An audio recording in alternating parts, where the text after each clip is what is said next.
Hello everyone, are we back? I believe we're back. Hello. We should be at 6K bitrate now. We should be... Yay, bitrate! We're here! We made it! Back again. We're back, and we've got bitrate now. So don't you worry. We're back!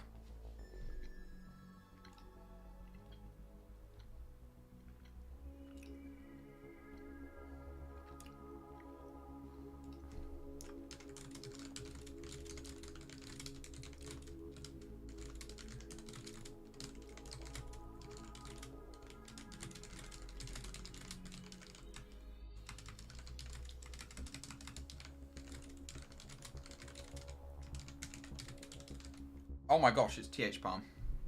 Oh my gosh! If your Discord is muted. My what's muted?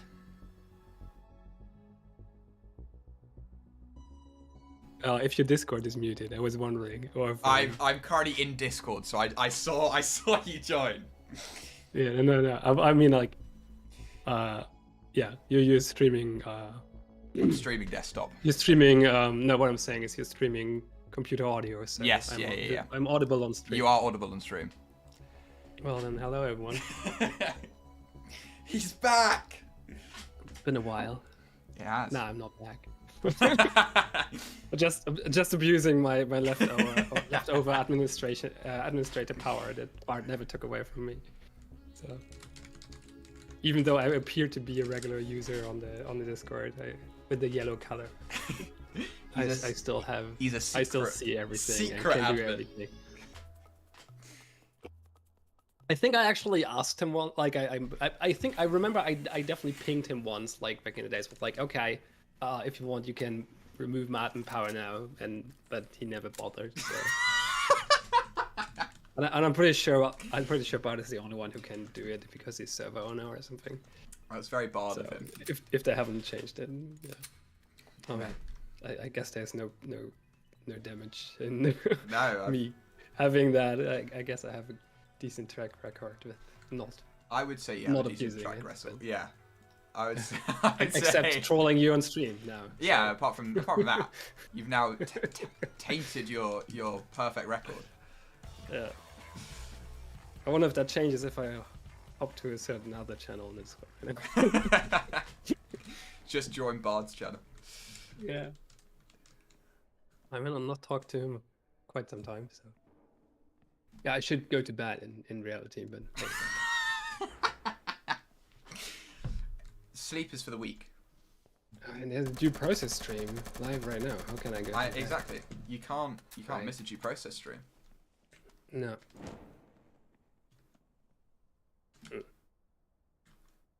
It's a bit annoying. I can't. Yeah, I guess I cannot separate your stream audio from your voice. So I have to keep the streamer muted, otherwise I hear twice. But that means I don't hear the game, which is.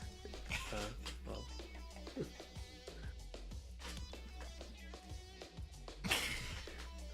And also, if you're if you're wondering why I sound different, I'm sick. So it's not the few years have not changed my voice. It's just... You've just really aged in the last few years. Yeah.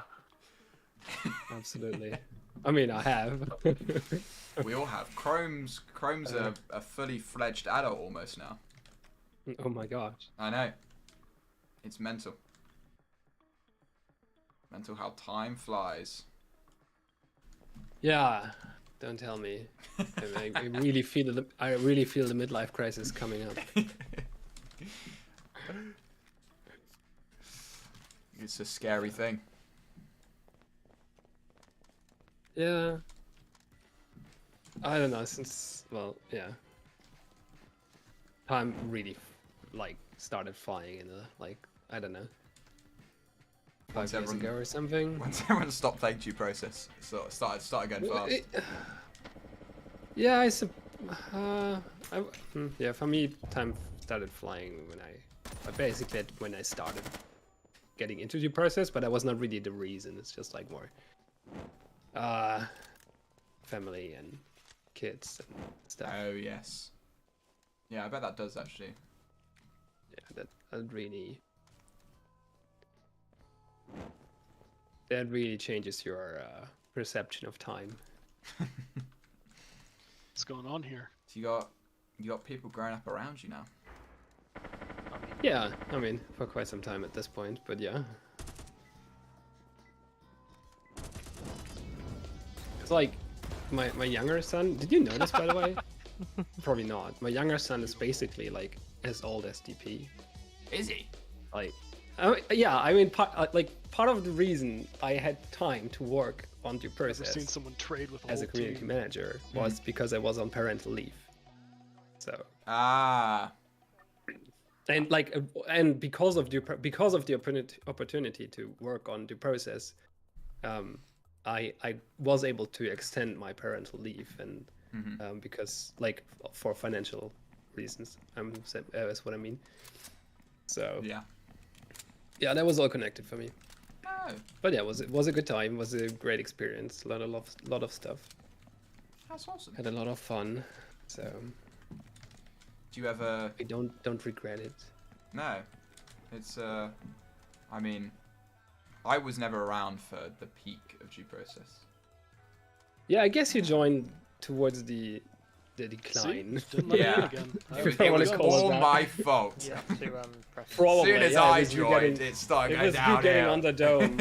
It was you getting on the dome, killing people. Then they were What? just like, "What is this stupid game?" Yeah, it's Where we get killed not- by it's not people the running outside. spawn Like, now by your character thingy on the map. Yeah. they all left. What the They all fuck? left. I did not know that. I don't know, man. I only figured it out a few It's, days ago. God, I wish I It could was a talk fun to someone time. about that or something. Yeah. I know. No, yeah, it was. I mean, in hindsight, of course, there are things I would have done different, but that's always the case, I guess. I don't know. I think. But overall, I think it was a good decision to work on due process. As I definitely. said, it was a very good What? experience Ow, for I me, was and behind it the was a lot of fucking fun. wall. And yeah, I think both you and Smith did a good job. yeah. I think there was a lot of things that are out of your control. That Oh, of course, yeah. I mean, I mean, I guess we would have done a lot of things different in hindsight. Is kind of the whole the whole thing of the game. due process, right? Like, I mean, I think that one of the most like I don't know, one of the things that Bar said that like never that I never forgot because it rings so true to me Oh, but- is that he said right. what we should have done in hindsight is to ship Block Dude as a full release. Make it actually release ready and release it, which would have been a bit of work, but not as much as creating a whole new game. Of course, that's way more ambitious. So ship Block Dude, get it out there, I there want to play this stuff. as a due process, Straight up. and then make due process from the profits. Straight Make down due the middle. process 2, which is what we have now as the due process. And yeah, I think that would have What? What the fuck? set up the game for a very different trajectory. Well, that's a hard word. How do you say that correctly? Trajectory, I think. Not sure that would have been like the correct thing. the correct thing, or would have been a huge success or whatever. But I think it would have been very, very good for a multitude of reasons, like so many reasons. Definitely. Like just like the main reason, or what, like just to mention just one, is that Giant Enemy Crab was a very, very fresh development studio at the time, right? They just came out of university and founded the studio and started working on the game. So it was their first God, big I'm project, kidding me. and God it was damn very it. ambitious. Like, it's a 5v5 competitive shooter. Oh yeah. Like that is counted ambitious that really project well. for your first project, right? So and ambitious. it was a very, very inexperienced team at the time. Very talented, very talented. But yeah, inexperienced, of course. Like, and game dev is hard, as the common knowledge goes, right? So Especially I think just massively multiplayer game. yeah. Yeah, Surprised they actually peaked. yeah, that makes it even harder. But even single player, I'm distracting you, so you're dying. So, but even single player games are hard to make, right? And like it's not God, just this about game is making so it; it's fun. also about all the things surrounding I it. love right? that you can Like, just be having a riding high and community, then just crash. selling the game, marketing the game, Yeah. all the business parts, great having to a actually be able to get company, matches right? in Because this game. Bart not just jumped into, hey, What was that? game dev, let's make a Great to actually get game and all matches that. in. He also jumped into being yeah. this Like a having CEO. a company, Yeah. right? Yeah, It's being been the far CEO of too a long. company and like having all the administrative and legal I haven't stuff to played in deal like with. 2 years. And I year think a just half. like if they would have opted for just making the first version, which was super hyped, right? It was Speed. super hyped because of the video with the corridor Sorry, what Tetra, they you called kinda corridor bugged digital. out. What was that? The guys, Speed. Weed? no, it was not corridor. Speed. Was it? No, Methamphetamines? I'm confusing names right now. Sorry. What, the whatever block the dude? popular Yeah, no, it was no, Corridor, the but video it was, dudes. It was corridor. It was yeah, corridor. but it was their like second channel. It was Node. That Just was fucking rush it. No, right, that's the name I was looking for. Yeah, which is okay. But yeah, the video with them was like super popular, and so Bold the game move, was I respect hyped. it. And if they would have just spent a few months to ship it, it would have been a like what I'm saying is it would have been an amazing learning experience for them. They could have learned so much from that, like in making games, but also in like all the things surrounding it, right? Actually releasing a game and stuff, and all of that, and working as a team, and like all the technical stuff as well, of course, and all of that. And I think that would have set them up for making a more ambitious project way better than just jumping right in 3, from 2, 1. university. Because I mean, I get they did create games before, right? They have like their Yeah. student projects and stuff, but there's like that's not a commercial game, right? It's very different. So yeah. And I'm kind of speaking out of my ass here because I've not released a financial, a commercial game myself, and like trying to finish my little pet project since I left the due process Coming up the basically, and do not get around to it because of life. But still, like I think that would have been, it would have been very interesting to see a timeline where they would have gone down that road. Oh, definitely. It's. I mean, yeah, it's such a like mental thing that they just went instantly into this. Yeah. And as I said, this is only one of the aspects, right? There would have been so many other benefits. Jump shotting Like- is gonna be gone. Like just having your own funding, at least part of it, would have been great. To Oh, be is that more true? independent. Uh, Having like a thought you were an actually gonna be actual able to double community, people who play a game you have shipped, helps tremendously with all sort of things, testing, feedback, marketing, blah blah. So yeah, that would have, I would really would like Titanfall I would be crossover. very curious about a timeline If when this happens. I'm sorry, I just came onto your stream. No, no, no. It's, It's. I love talking about the game and like past the game because obviously I'm not. Just literally straight into the button room. We Oh, could. I'm not button like. room? Okay. I've been behind the scenes for a long time, but I'm not like straight into fucking accounting. I don't know the ins and outs of it all. All right. Sounds good. Yeah, you have not been around for the golden Reddit area. as they call it. Exactly. I got the clacker and the bomb. That was one of the most fun times of my life, honestly. Oh, we Like don't from a need game, to watch like my inner game designer was living for that time. Like it was. So just to explain really quick what I'm referring to is there was this time where they announced due process. Like it was announced. I think they had the trailer up, the very first wall one charge. with the new art style and stuff. So it was a while after the Node video, and they announced, "Hey, here we're actually making this game. It's gonna look like this." And then there was the subreddit, and Bard was very, very active on the subreddit. And basically, the community at the time was like just like asking questions about the game. Like there was every day there was at least one new topic about like how will this be, or what is about this idea. And Bard was going to basically every single one of them was writing a paragraph or like a full blog post about his thoughts about it. Wow. And it was Ready just for so some interesting. fun And stuff. like it was so funny to see because like people were Ready? like at some point all the obvious topics were well talked about, right? And then people were like scrambling for more topics to bring up over the day. I can't The topics charge got this. more and more obscure.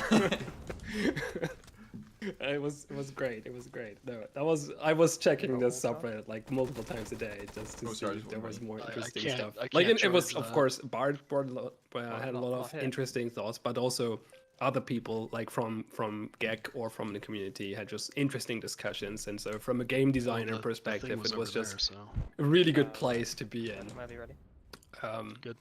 Really fun and Yeah, lots good. to learn. So Yeah. that is what Yeah, I perfect. refer to when Jesus I Christ, say yeah, the sorry. golden Reddit era, not area. Yeah, Bard definitely has some So, very yeah. interesting ideas when it comes to game dev. Oh, Bard is a very visionary He's game lit. designer, He is, Um, yes. and so he always has these vivid visions of how a game could be or should be, and you That was died my bad. again. I'm gonna say mulligan. Uh, I'm blaming that one on my mouse. and yeah, they're really Just cool miss to from listen to last because time. especially like I'm like just said as I said, something I else, dabble charge in game this. design I was like, myself, God damn it. but I have a very different Yeah, approach I to put it Bard. down Like in I'm a my very notes. different kind of designer, and because I'm not very good at visions at all. Neither.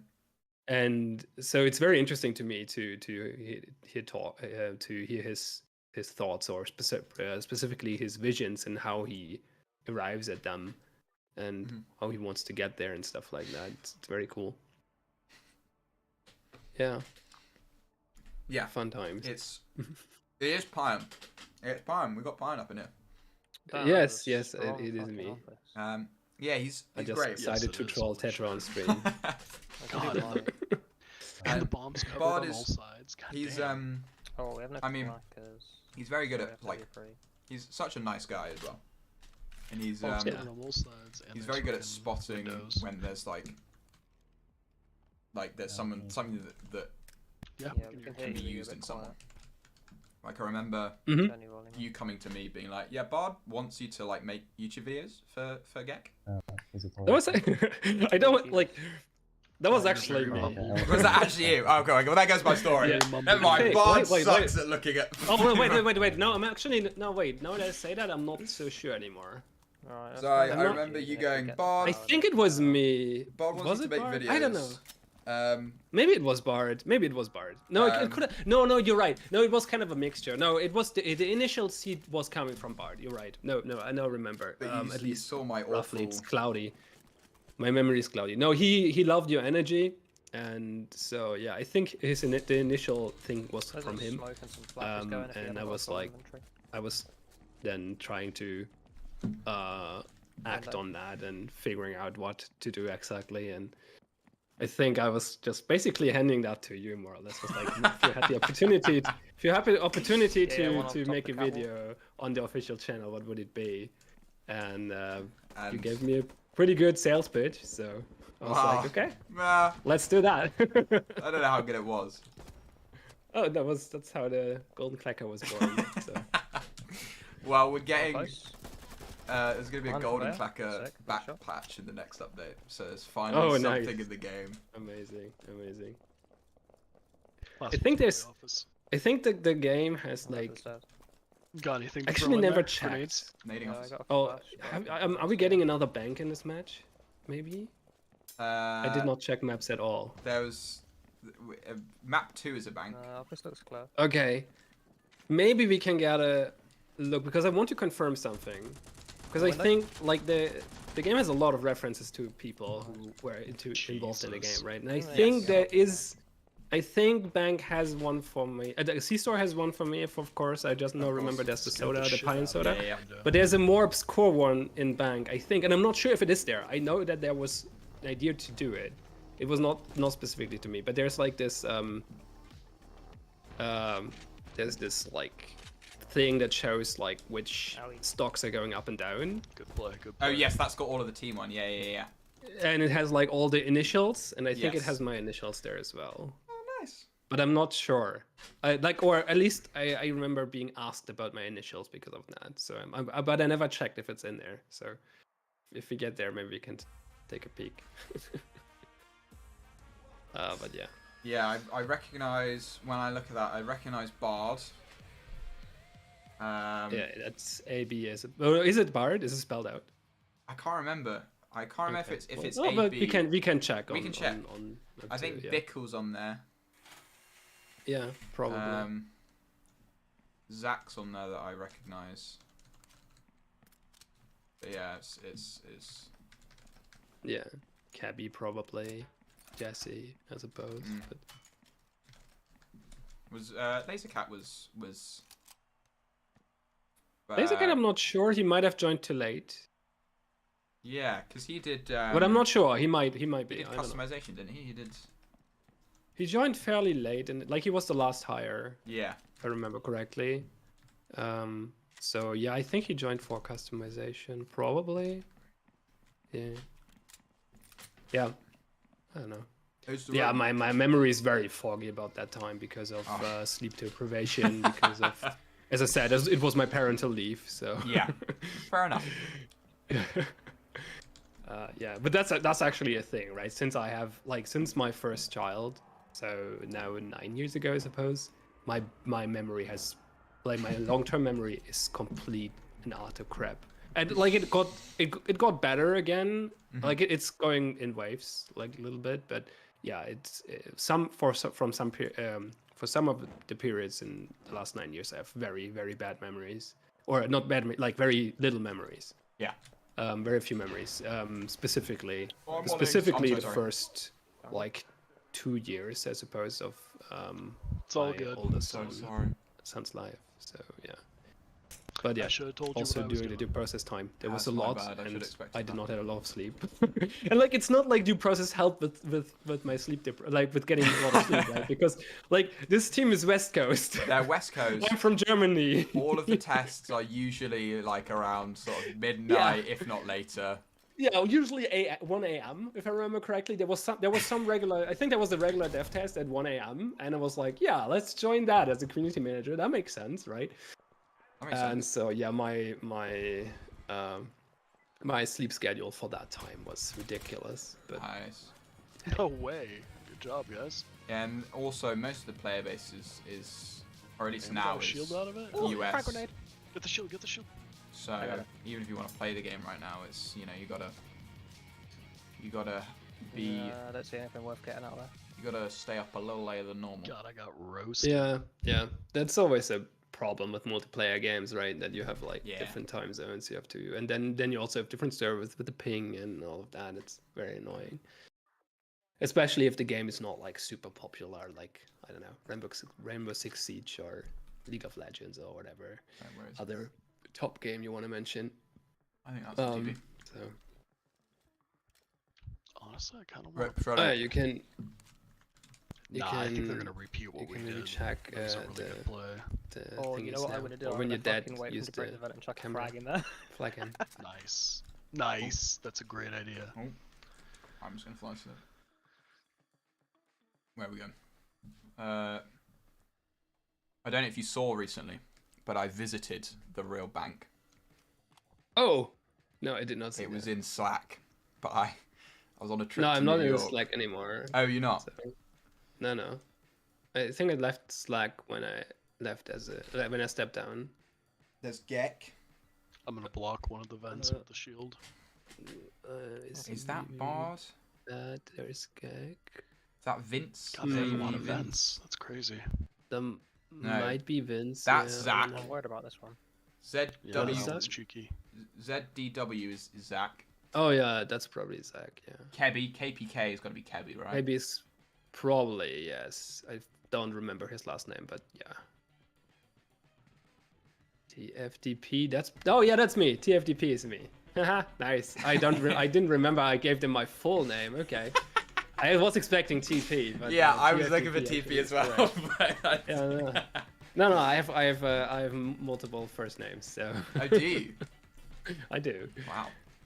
That's why it's TFDP. And I actually both my sons have 3 first names as well. Oh wow. Yeah, we thought that's kind of a fun thing to do.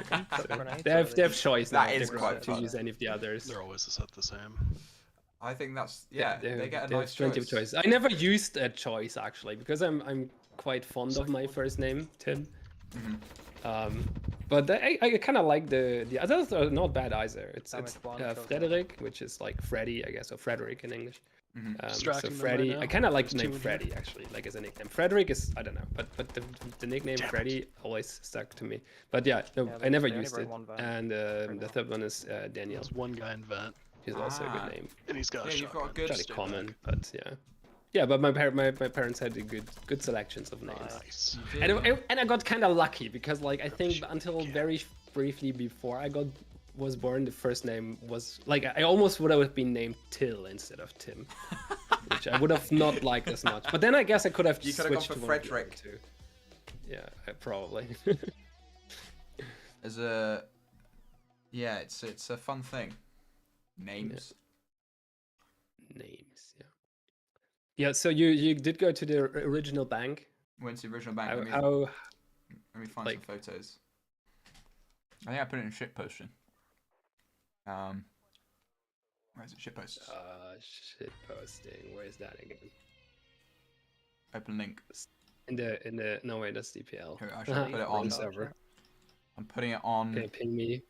I don't think they I'm gonna have- put it on stream um, so everyone can see. Could try this. Sure. I've seen people do. Here we are. This is the real bank location. This was me standing outside of it. Oh no, actually, I think I saw that photo. Now that I see it, yeah. I think I put it in Yeah, flex that's really tapes as cool. well. Also, this is a crazy angle for the morp. Whoever's just picked it up. Where I, Yeah, where I it's- pinged it. That's the Yeah, main, that's really cool. main door. That you did go there. It's the main door. That's really funny. Use it if you Really want. funny. Yeah, it was a fun I'll just it show was you a where the fun angles are. fun trip as well. And I went with family. I basically had to beg my family to be like, look, really weird question, but can I go to like the most random place in Brooklyn, take some photos and leave? And they were very supportive. They went, yeah, sure. Oh, that's cool. It was a fun adventure, and because it was like Brooklyn and I wasn't sure, I took an Uber there, and so I had to go. I was doing a bit of work there, so I had to go pick up like a thumb drive, and then come back. So I basically had one stop on the Uber trip to bank, then to the drive. Okay. I basically had to tell the Uber driver, Yeah. I was like, look, We're not coming through. I'm just gonna get out of the car and take a photo if that's all right with you. I think he thought I was a bit weird, but I think it was worth it. Worth it in the end. He would have thought you were weird if you would have explained it to him. So So there's this game that has to keep no it a players. mystery, he's just like charge I it think that's a good mystery to keep. Like That is, yeah. it makes it like makes him wondering a one little guy. bit, curious maybe, like why is he taking photos of random bank? Is he planning a Yeah, heist? he's gonna rob or, like, the place. Yeah, like I mean, I guess there's a bit of risk there. Like he might report you to the He FBI might, yeah, or something. yeah. The police might be on their way right now. But still, like it's kind of a No! fun mystery. To have people wonder about. They're on the bomb. Yeah, I really like the one thing I really no, regret is the wrong word. Like I'm really sad about is that the game never like got like big enough, or like the timing never was right for the team to come to Gamescom in Cologne, or big enough and important enough that I would travel overseas to Yeah. go to a convention or something or whatever event and actually meet with the team. That would have been great, but That like would've yeah, been no, never happened. So it's a bit unfortunate. Well- That's the one thing I really would have liked to happen in that time, but You never know. Bard could be planning a trip to Germany at some point. sure, maybe. Bard could be could. like, hey, I'm planning a holiday to Germany. Oh, there's some nice places here. But yeah, it would be very random. I would rather have him like plan a new game and come to Gamescom. But yeah, no.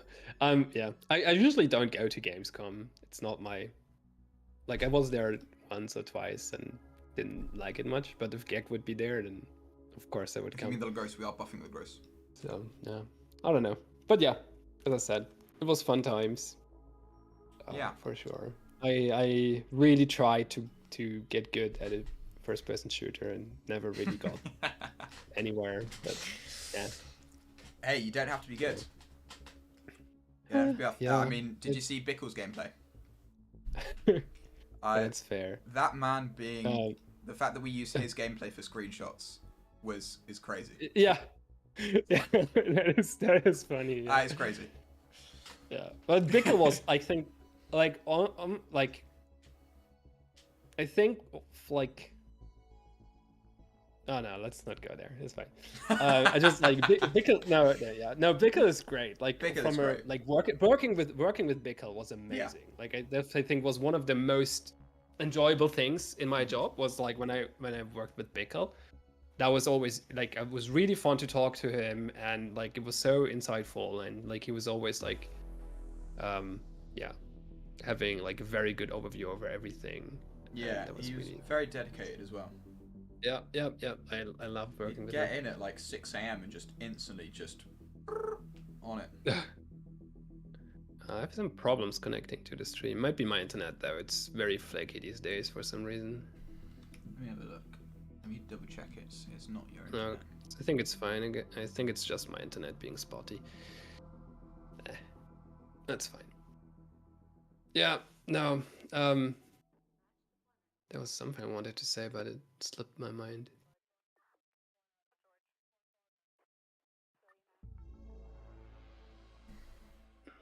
Oh.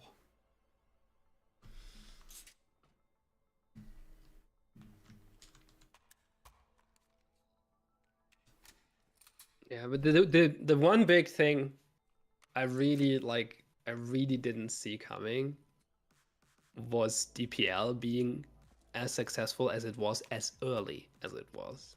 That's like I Yes. think there is a famous or an infamous screenshot maybe of me, of a message from me. Like I think it was Clever Clover probably DMing me like, "Hey, we're thinking about doing like a competitive league thing. To be willing to help or something along those lines."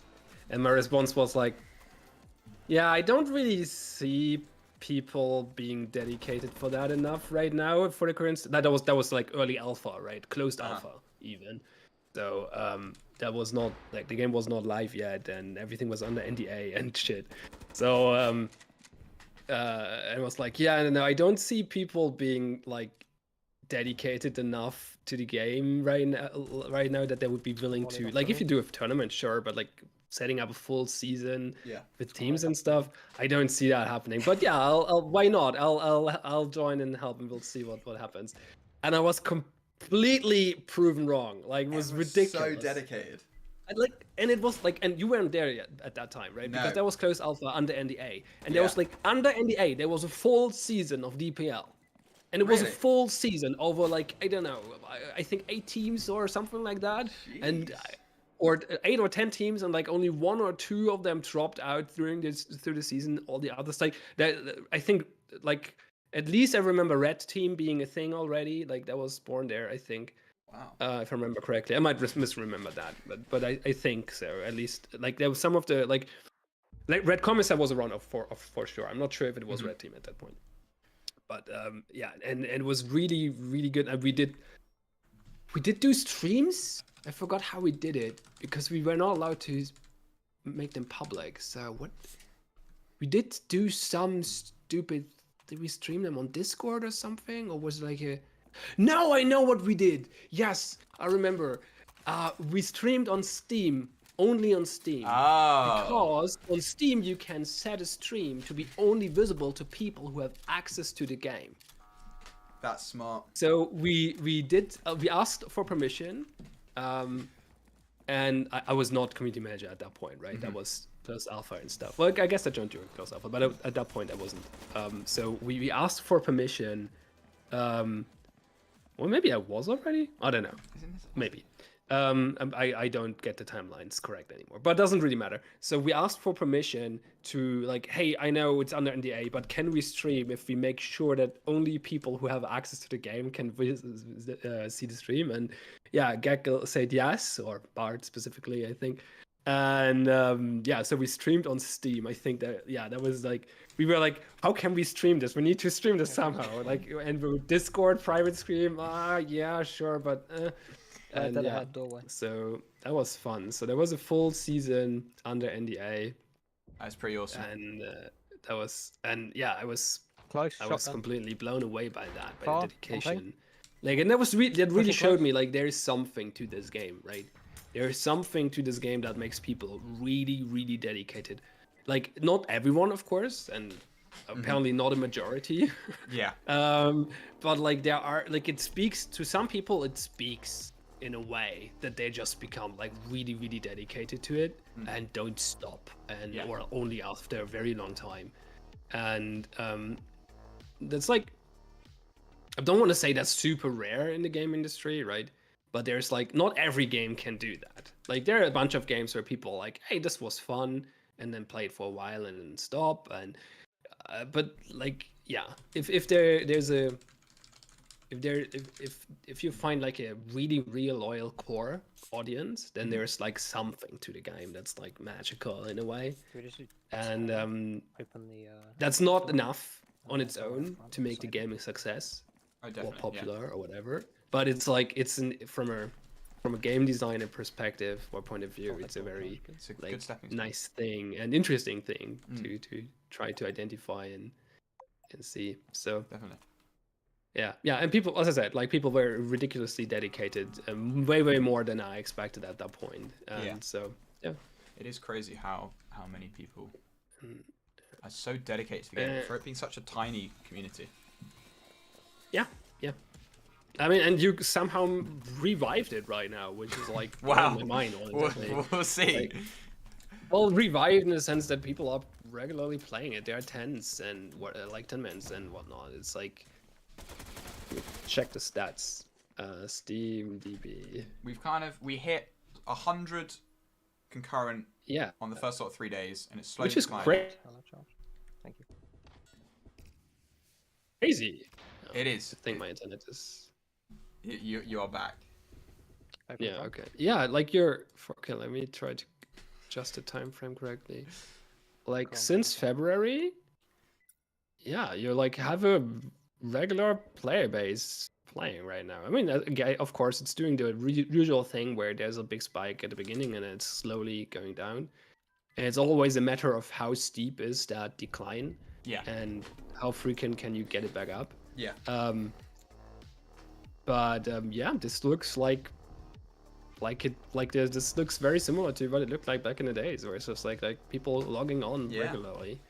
And of Everyone course, like, is yeah, excited you need for to the do update. something to keep this alive. But yeah, Well, it's we hope that we can do that. We've got the update around the corner. We've got the charity. how did you even get the people? Because just- the we update ju- is not live yet, We right? What just did you do? You announced just the talk to charity people? tournament. We just announced the charity Okay. tournament. So we're doing a Okay, charity I tournament. guess talk to people and they talk to their friends. And, Yeah, we just announced we're doing a charity tournament, and everyone was like, "Hey, let's play Due Process." George, there That's will really be cool. there will be an update. It's round the corner, I promise. Soon, TM. Pion can attest to that. Yeah. He's seen all of the stuff, all of the promo stuff.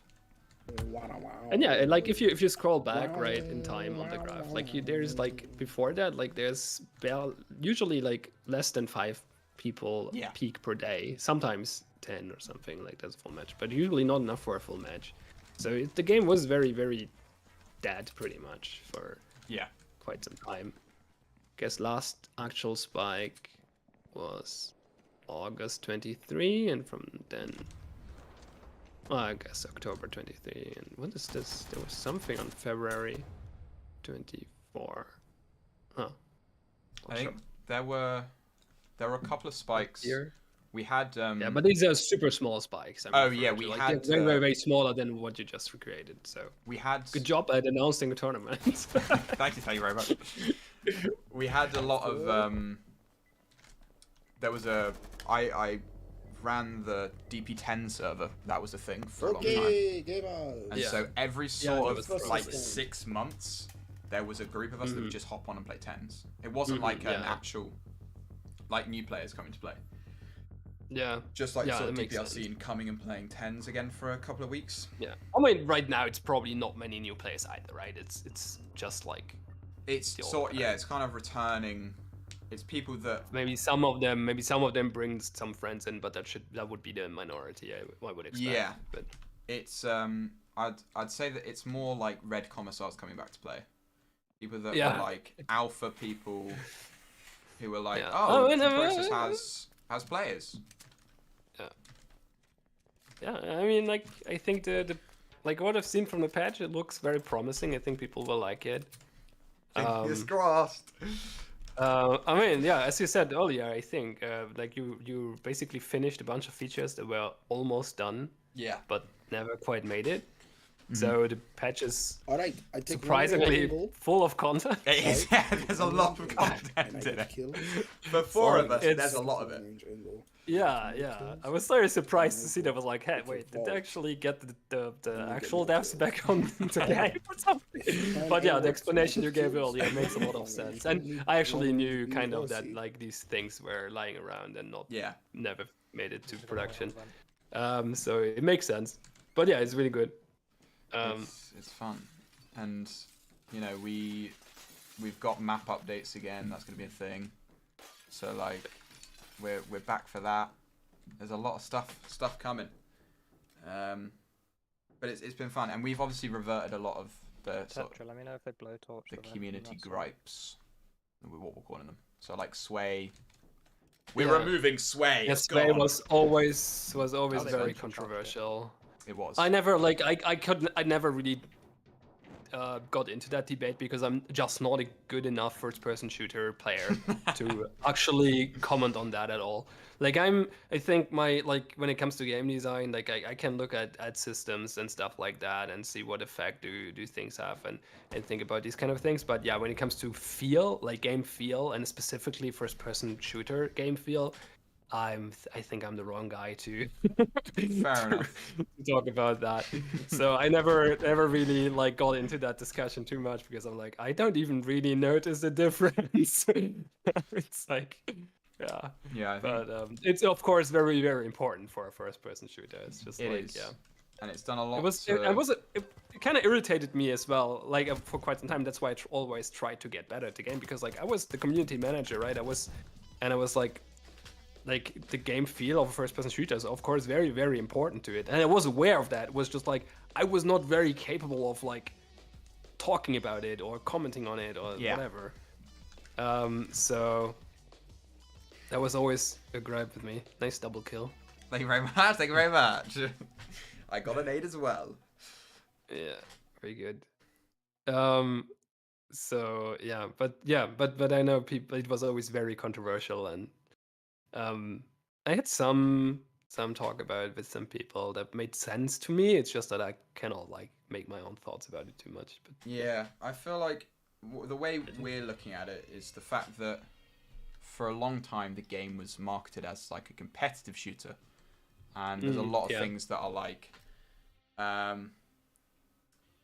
there's like, you know, a lot of CS-esque things and R6 things. You know, you've got an economy, you've got, you know, one-shot kill guns. Yeah. There's a lot of competitive FPS, and then Sway makes it a tactical game. And so you're adding the wrong features to the wrong genre. It's like if you want the game to, But I mean, Dupe Process is very tactical. It though, is very right? That's tactical, yeah. Yeah. but it feels like if it's, you know, it hampers your aim a lot. And in a game Yeah, where which the I- tactical part comes from planning, That is okay. Yeah, that's actually that might be a problem because I think the game should, like from my perspective, the game should focus on being easy to play in the sense that it should not have a ridiculous high skill ceiling on the shooting part. Mhm. Of course, you want some skill ceiling there for sure. Like it Yes. should not be super low. It's a first-person shooter after all. Mm-hmm. But yeah, it's or at least it should have options like some guns that are really like straightforward to use, right? Yeah. like the AP being a laser and stuff Exactly. like that. That's why I So picked it's up the like game. I think, yeah, I and I really think, did think yeah, it was I mean easy. that's the only reason I was ever somewhat competent at the game, right? Because yeah, I could pick up an AP and actually kill some people, or the Black Tar actually was my favorite gun. But yeah, it's very like the game kind of dug itself into a bad position, right? Or they designed themselves into a corner, because on one hand you don't want it to be a super competitive, like hardcore competitive game for various reasons. It just makes it like, yeah. On the other hand, you're creating a 5v5 tactical shooter. Yeah. So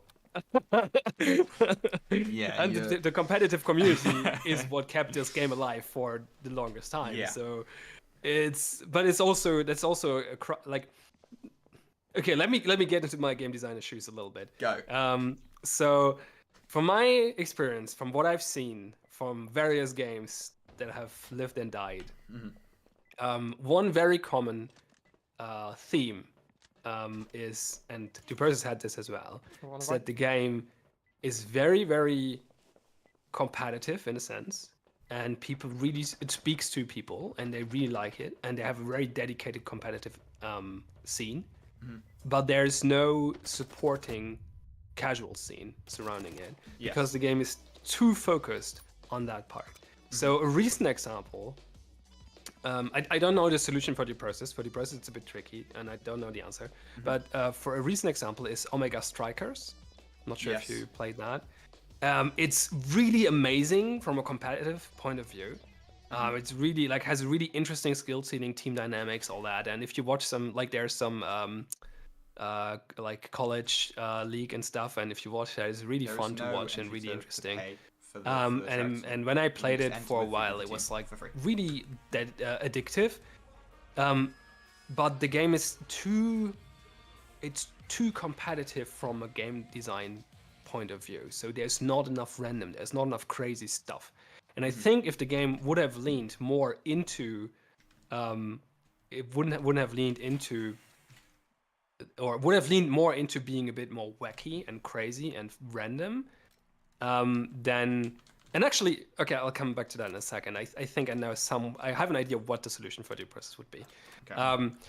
I think that would have been very, like, having the something, like, being more random, or like, yeah, more casual. I don't like to Yeah, call yeah, it yeah. casual because it's the wrong term, but like having more of these elements, like maps being more wild, Yes. abilities being more wild, a bit more RNG elements and stuff like that. I think that would make the game more accessible to a casual community, because one of the things you saw in the process as well, right, is like new players logging on and then getting stomped by a 5-man team of like with all the same avatar, or Yes. something like that, Yeah, right? yeah, yeah. And it was just like these people play one match and then they log off and refund, right?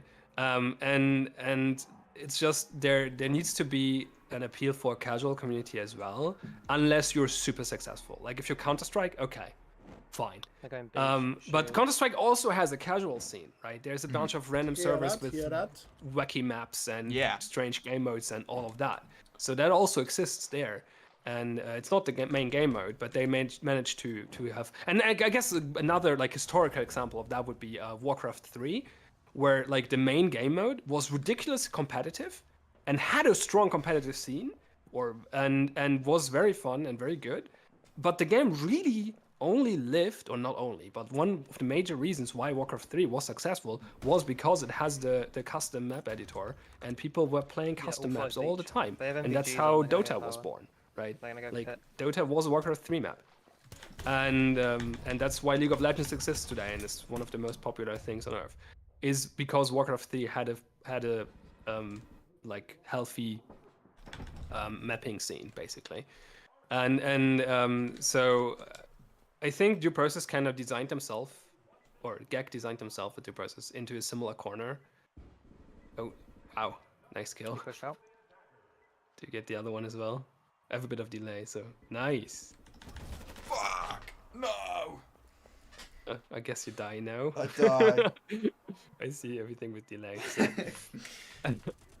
And Lacking is writing Omega Striker isn't an FPS, though different argument. Sure, it's a bit different, but I'm generally commenting on the like on multiplayer games in general. And sure, there are differences between the genres for sure. I'm just like a generalization. I'm applying a bit of generalization here.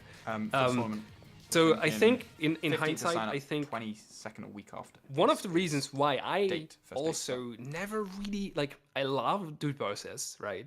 And I played it a lot. But truth to be told, I never really got addicted to the gameplay. I played it because I loved the potential of it. I loved the power fantasy of it.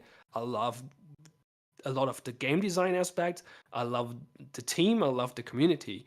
All of that. But purely the gameplay, never, like I enjoyed it, but it never really fulfilled what I imagined it to be in my head, basically, or what I was looking for. Not fully at least. And that is because I'm not a very competitive person, right? So Yeah, I do entrance. and I think where I'm going with this is my fantasy of what this game could be was coming from the Block Dude build, Yes. right? And what made the Block Dude build great is that, like, or what part of it was that it was very random, very chaotic, and just like instant fun, right? You like, Yeah. of course, the node video is this way. very avoid like this. very heavily edited, and there was a bunch of not so fun parts in between. But what you see there, and what you could think, like, if you make the game more polished and like what I would do if I would like had infinite resources and travel a time machine, or maybe not even a time machine, could do it now, I guess, is like make Due Process a 3v3 with actual randomly fully procedural generation on the maps, and like if there's a wacky map, there's a wacky map, that's fine. Of course, you need to make the procedural generation or get it to a point where it's like not creating complete bullshit maps. Yeah. But which is not easy. No. But yeah. I mean, you could try to apply an algorithm that checks maps afterwards and then discards them with the shit or something like that. But yeah, also there's the whole lighting problem with the light baking and whatnot. So, but yeah, let's not get into that. But what I'm saying, like, I think that could have been like, yeah, and then make it more like one mechanic I miss from the alpha. Two through I the think door that on the was left. never. Yeah, that was under NDA, but I think it's fine for me to. I think we were allowed to talk about it. I'm just not allowed to share pictures of it. Basically, there was a mechanic that I really, really desperately miss, and I know why it wasn't removed. But basically, there was this crate voting before in the preparation phase. Oh yes, I know So- about this. Yeah. So the defenders, I think, started to vote on their super weapon and their and the weapon crate, basically. Yes. So they chose like sniper, card, or auto shotty, and then like I think there was like short range, mid range, and long range or something like that. And basically they get a bunch of crates with, like, instead of the defender room, which they have now, they had just a bunch of crates spawn into the map with the choices they made. And so they got a selection of guns, and they got the super weapon. And the interesting thing about it is that vote, when it completed, the result was published to the attackers. Ah, okay. So the attackers knew, oh, there's going to be an auto shotgun, or oh, there's going to be a sniper. And then they look at the map and see, oh, there's this long corridor. I wonder if they place the sniper at the end of it to hold it down. And the defenders are like, hey, there's a great corridor. We could put the sniper in. But that's what the attackers will expect us to do, right? So what if we instead put it there and lay a trap in that corridor? And then the attackers are like, yeah, but maybe it's too obvious. Maybe they don't do that. Maybe they expect us to plan for the sniper be in the corridor. And like you get this mind game kind of thing, this poker kind of thing. And this is kind of like the mind game is part of it, which is fun. But why this was a very important mechanic to me was that it, for me personally, I'm not sure this is true for the majority. But for me personally, it was the starter, the Yep, trigger that works. for making a Right, I'll plan. watch this and this. And when that got removed, I had like since then I had a way harder time coming up with plans in the game. Because I just like I was looking at the map and was like my brain was going blank, right? Or my mind just blanked, and not totally, of course, but like I was like, yeah, when we had this mechanic back in the alpha, I was always like, okay, hey, auto shotgun, we could put it there. Sniper, we could put it there. We could put it there. Or like, the defenders have the card. What could it be? What could we do? How can we so like this? It was just helping me to get into this into the planning part of the game, which is the most appealing part of it for me, and one of the core things, of course. And so I really miss that. And so I think what I was to get to go full cycle now, I would make it a more chaotic 3v3 kind of thing with some mechanics like that. Not necessarily exactly that, because the mechanic also had a lot of problems, and I know why it got removed. The cards, the crates were just horrible, like, to use. They were very, very annoying. And the voting also had problems with the timing in the planning phase, because they take some time, and then it was not an elegant mechanic. But the idea behind it and what it did was, to me at least, fundamental to the planning. And so I think that's what I would do in hindsight after I learned all the things. That's what I would try for a version of the process that would speak specifically to me. I'm not sure if that would be more successful or anything like that, but that's what I would do in hindsight. So yeah. Just going a bit on a tangent here, I guess. But no.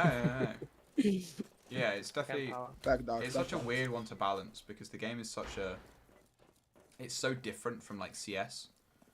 Yeah, it's very easy to be like, okay, like balancing wise, because this game is all about precision. The attacking side will have the guns that can one shot, where the defenders will have a 2-shot headshot gun. You have time to play with, because they're the ones peeking into the angles. But with this game, it's so hard to just be like, yeah, so we're gonna add a 1-shot headshot gun for defense and a 2-shot headshot gun for attack, because why not? Like it's a much different game to CS, and it needs to come with different ways of balancing it and whatnot. And I think yeah. There's an interesting discussion in the chat. So Max Love a lot says, I would argue it'd be the other way around. Usually the game should be fun in a casual way, and then the competitive part will come on its own if enough people like it. And that's kind of what I wanted to get at earlier. This is I'm not sure that's the only way, but it's definitely the more healthy way of creating a game. So there are a bunch of games that are like, that's always why I'm giving games that are super focused on competitive from the start. I give them the side eyes. Like, what was the time travel shooter thingy? I forgot the name. Spectre Divide. Slipwise? No. What? Spectre Divide? I don't know. No. Is it Slipwise or is that another one? Let me check. No, Slipwise is something else. Wait, what's the time travel? Like, it's like, look, it's in an arena, like that look like esport kind of, or like sport characters, and like you basically you play around and then you play another round, but you're the split gate, that's the one. Yes. So that one, interesting concept, very interesting game design wise. And if you watch some videos of competitive games in that, really, really interesting. But game never got off the ground. And it was from the start, like, marketed, like even the game design, like the visual design, the art design, is like all targeted to towards competitiveness. And is it not Splitgate? Splitgate is the Portal meets Halo. Oh no, no, that's not the one. No, sorry, not Splitgate then. What's it called? Let's play. Pion describes an FPS quite poorly. FPS with time travel. What's our Is it thoughts? time shift? No. Damn it. It's not super popular because I never got off the ground. Clacker? No, that does sound. That sounds wrong. I'm steaming it. But it might be it. Did they change name or something? No, that's not the one. One in the tube. That just doesn't exist on Steam. Quantum League. Quantum Quantum League. League. That's the League. same place. Tube. I'm gonna give this a Quantum search. League, yes. But it's just like, it doesn't really matter. It's just like the game was targeted at a competitive audience and it died instantly, basically. And yeah, and then there's this kind of, what I said, it's an interesting discussion because there is the counter argument from lacking. You can't have the competitive part if you balance your game casually. However, you can have both if you balance your comp. And I like this is the critical part, right? This is really hard to find a middle ground because you kind of need to balance your game for both, and that's hard. But because like if you go too hard towards the competitive part, you'll not have a casual scene, and the other way around. And even though I would argue leaning towards the casual is, from a business point of view or from a popularity point of view, probably better because there's still going to be some people who play this competitively, even if it's random as hell. If you like, I'm not sure how to do this exactly for some Flag 2 process or something, but like for games where I have thought about this is like a MOBA, like League of Legends or something. Like what you want to do is, well, one way to approach this, not necessarily the only or the best, but one way to approach this is to think about, hey, no hero should be OP when played by a competent person, right? So you have to have this balance upper cap, like nothing, no ability, no item, no hero should be too completely over the top when played by a good player. Oh, that because that would destroy balance on a competitive level. And at the same time, you don't want. Hey, you win. Yes, like- sir. That's a win in my book. You don't Let's want go. any character to be like a noob trap, basically, or make sure that people It's don't okay, I've fall beaten into these these guys in traps, warm-up. right? Because you don't want to screw over the casual scene, and yeah, but it's a very hard problem to solve, to find the middle ground between this. So Definitely, it's it's a hard problem. it is, yeah. And a lot of games have not succeeded in doing it. No, So, I think I'm not saying I have the wisdom to solve this problem. No. Just like I like to think about it from time I think to time. McSlothlock brought up a good point though, that there are just so many like the FPS market is ginormous. I mean the whole game, whole game is- or yeah. this multiplayer game market is just completely And so completely the problem is you've- overcrowded. Oh, Right, it's so these days. overcrowded. And you've got games that are like CS and Siege, and like these games that people play religiously. And it's so Hey, Jet. hard to pull those people away from those games. Like Siege Yeah. could literally like make Sledge just one tap every single like defender instantly. And people would still play the game because they played Siege so long, they don't know what else to do. Like they're I mean, yeah, at some point, like if you've been successful for long enough, right? You create like it's a mix of like familiarity, sunken yeah, cost yeah. fallacy, network effect, like a bunch of psychological and like societal effects that play together that will just help you to stay alive and like have some bumps in the roads and not completely suffer from it. yeah. So yeah, and then that of course makes it harder for other games to get into that market, especially these days where games are actually not just updated but fully remade in a way, right? So League of Legends was released like when I was in university, which I have to admit is a long time ago. And yeah, it got at least one, I assume more than once, visual update since then, because otherwise it would look very dated today. So yeah, and so what I'm saying is like these days where like since games have these, like back in the days, games were released and maybe you found a patch or two after some time, but usually like that's it, right? And these days games are getting updated all the time and like kind of what's it called, what's the whose ship is it that's getting replaced part by part? Thesis? Is it Thesis? Possibly. Whatever. Someone in chat will be like, I know yeah, that one. it's that saying with the ship that's Yes. getting replaced part by part, right? And that's happening to these games that have been around for this long time, right? And so they never really go away. So they never really like release the audience to find new games, and so it's make it a very competitive market in that sense. So yeah. And just want to read for full context. I want to read the last message from Lacking as well. I'm not saying games should be made for competitive players and leave new players behind, but casual players enjoy competitive formats that are easily understandable. It's been proven many times. And yeah, absolutely. Like this is there, as I said, there are multiple ways to do this. I just feel like if your game is too dry, in a sense, it's just not. It's not speaking to a casual audience. It needs to have something that makes it fun to just hop in, preferably with your friends, and play a bit. And if you always have to go into full serious mode to do that, then or get like dumped on, then that's not gonna speak to a lot of people. Oh, or 100%. to a bunch of people, but not to like a big enough group of people in most cases. There are exceptions, of course. There's definitely like some of my fondest memories of this game have definitely been both competitive and just casual. Like like runouts.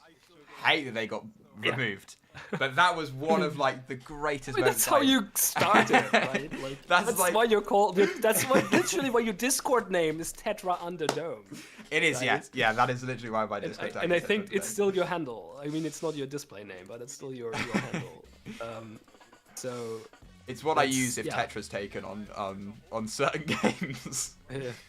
But like that's one of my like of all of gaming, that's like one of my fondest moments. But then as well, like playing in like.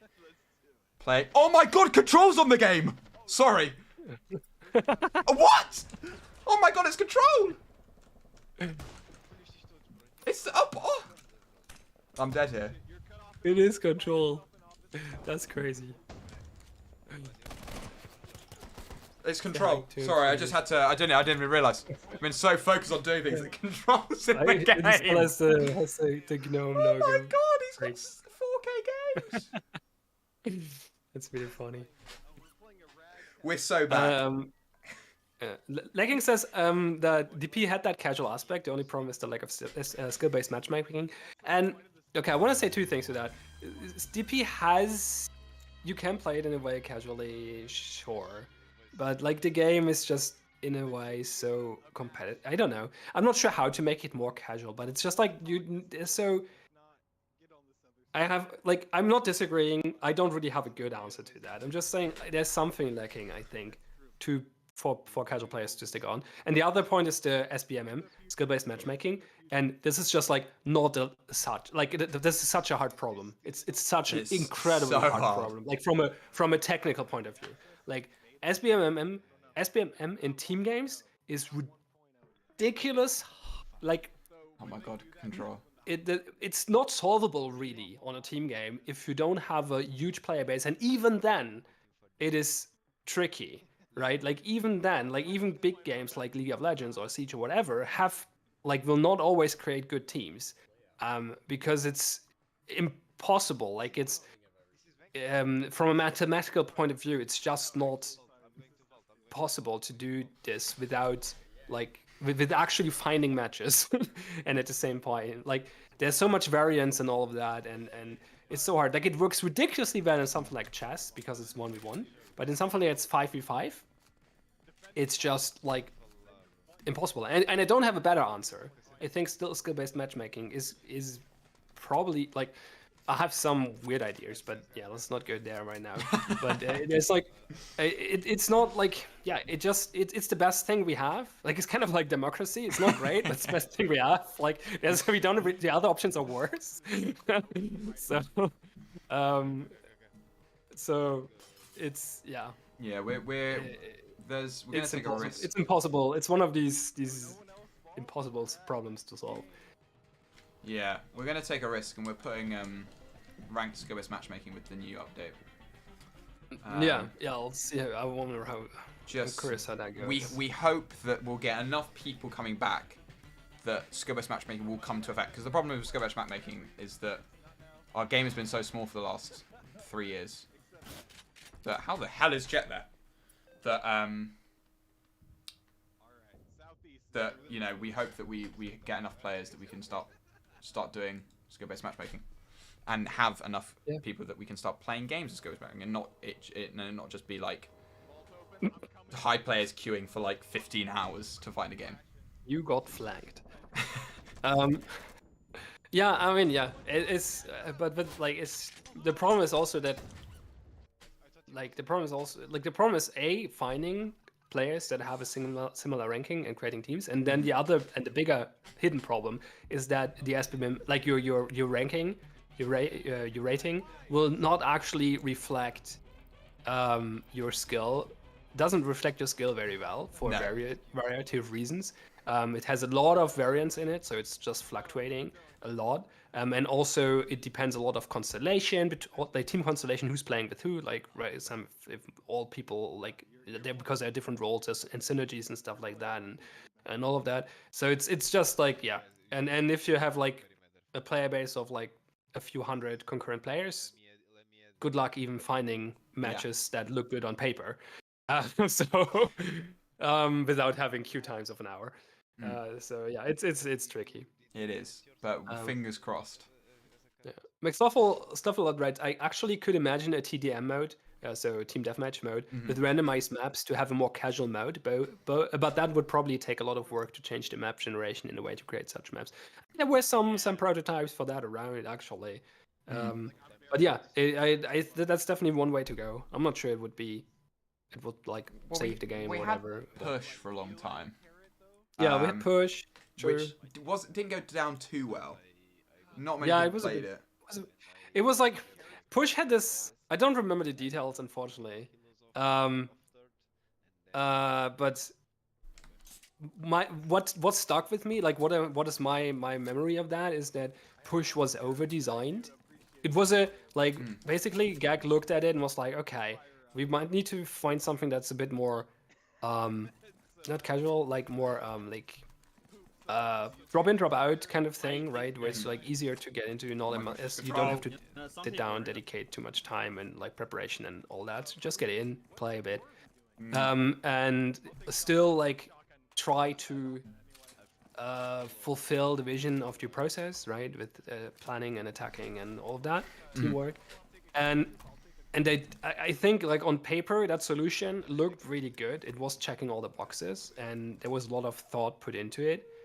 But with game design, it's similar to a lot of other things. Like no plan survives the first contact with the enemy, and for game design, this means that design documents and ideas and stuff and like things and all this designing part of it is good, and you need to do it, and it's important. But you need to do playtesting to actually see if it works. Yes. There's no way around it, and sometimes it will, and sometimes it will not. And for the more talented game designers, it will work more often than for the less talented or less competent, maybe. I don't like the word talented too much, but it doesn't really matter.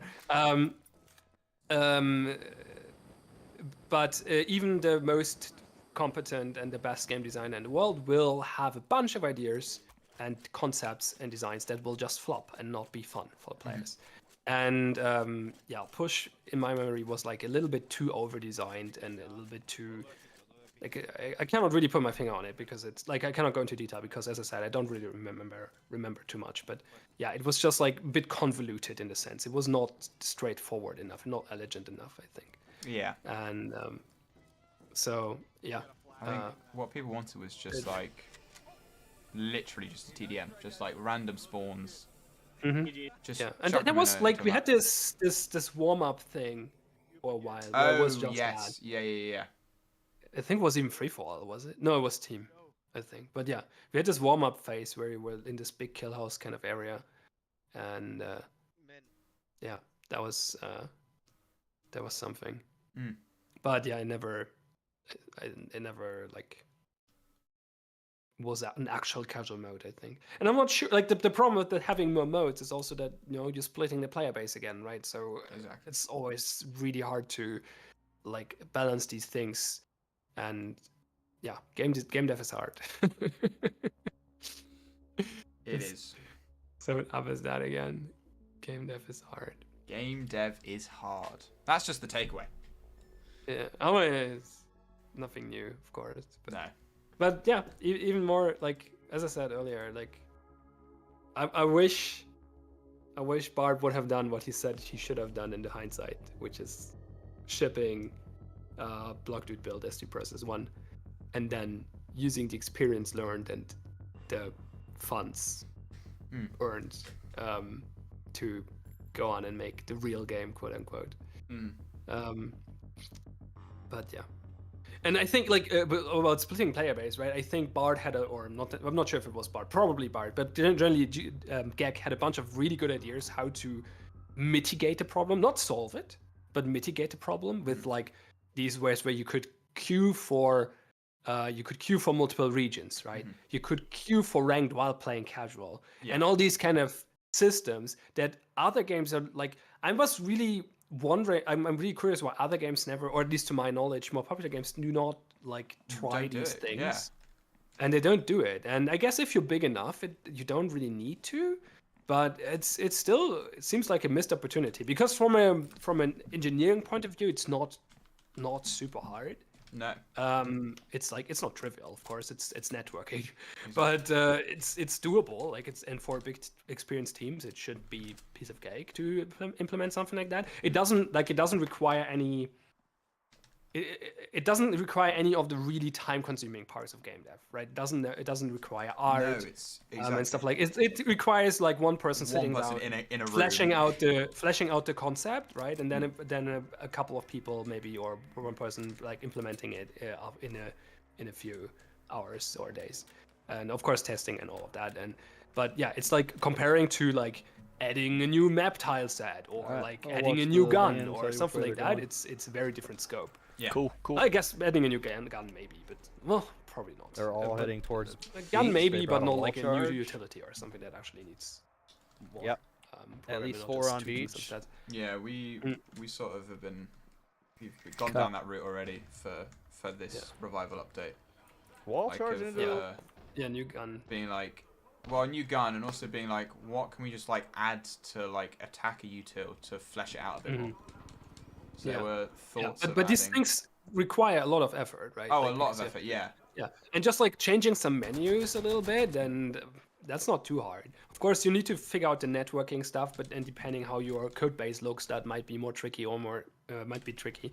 But generally speaking, it's not an impossible, like a ridiculous problem or a huge effort. So yeah, it's a bit weird that not more games try stuff like that. Some of them do, of course, but I don't know.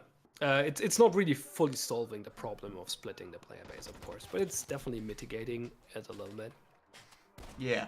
I'm in the pit. Yeah, I'm not sure how you're allowed. There probably There's isn't a guy in a probably suit. some guy in a suit explaining how multi-queue actually cuts down on Valorant's profits or whatever. That's a Probably, good yeah. quote from like that was. I don't know how they got up into observation. Yeah, I mean, did you see that recently? What was that? No, I see it. Oh fuck! I was there when it EA? happened. Was it EA? That Explaining wall- why? on Which this. game was it? They But did the yeah, I don't failure. know. I don't know. Oh, what was it? That was like in the news like 2 weeks ago or something. Shit went And like it crazy was, after I think it was Facebook. EA explaining So we why got one the of their next one? recent single player games, I forgot what it was. Was it Baldur's Gate? No.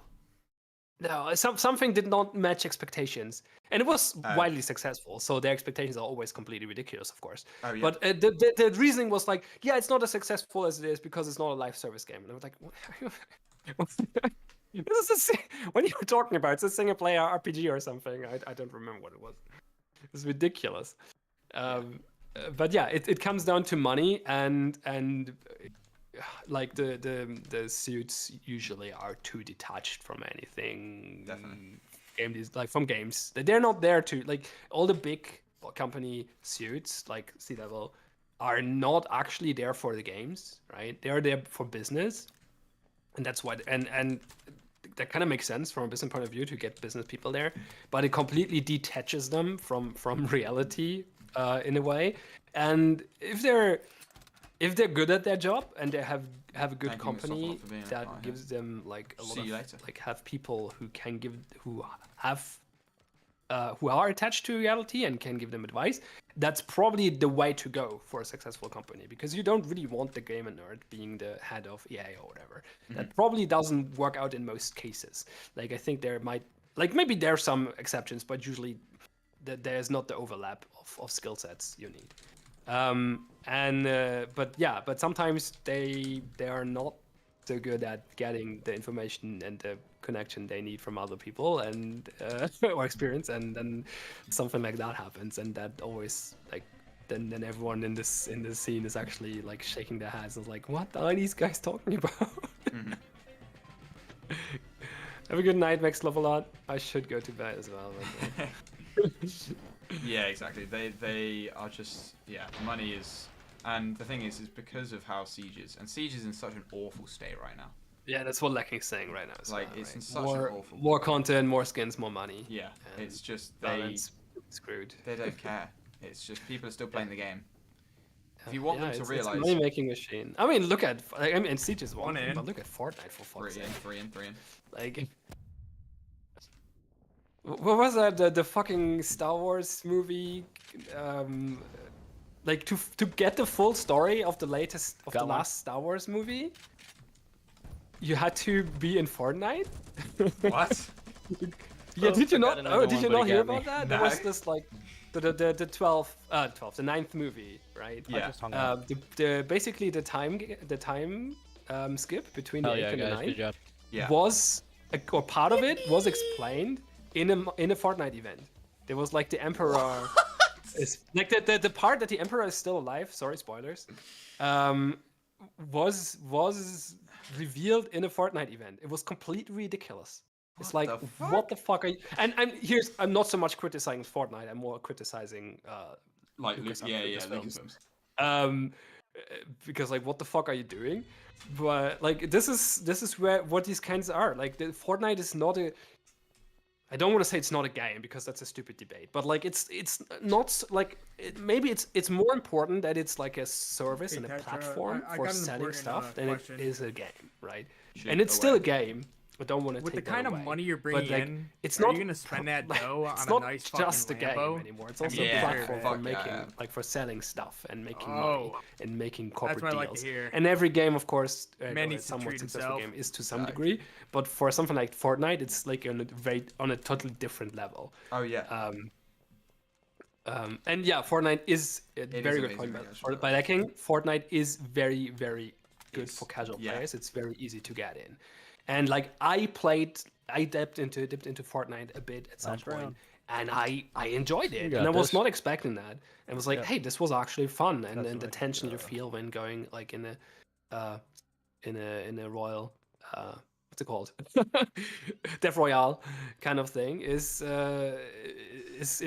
pretty good. It is, yeah. The feeling is cool, and it's very easy to pick up. And I played it when building was still around, which is not very intuitive and casual. Like in a way, it's fun. Like it's a casual thing. You can do stupid stuff with it, but it's not easy. Like it's not to use it in the game to successfully is not easy and not straightforward. Yeah.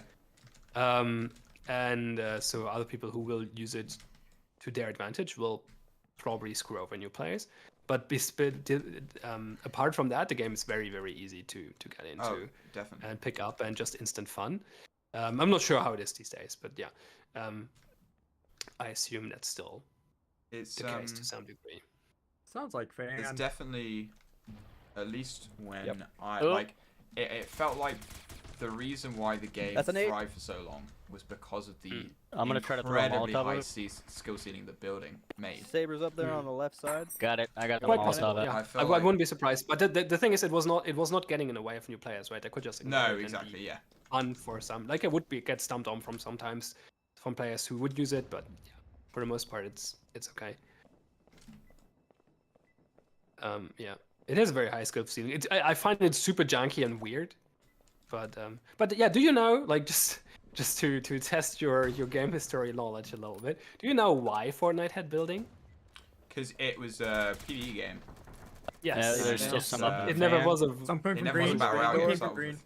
yeah. And they were Yeah. like, man, let's try Is that this one. top on the PUBG's catwalk?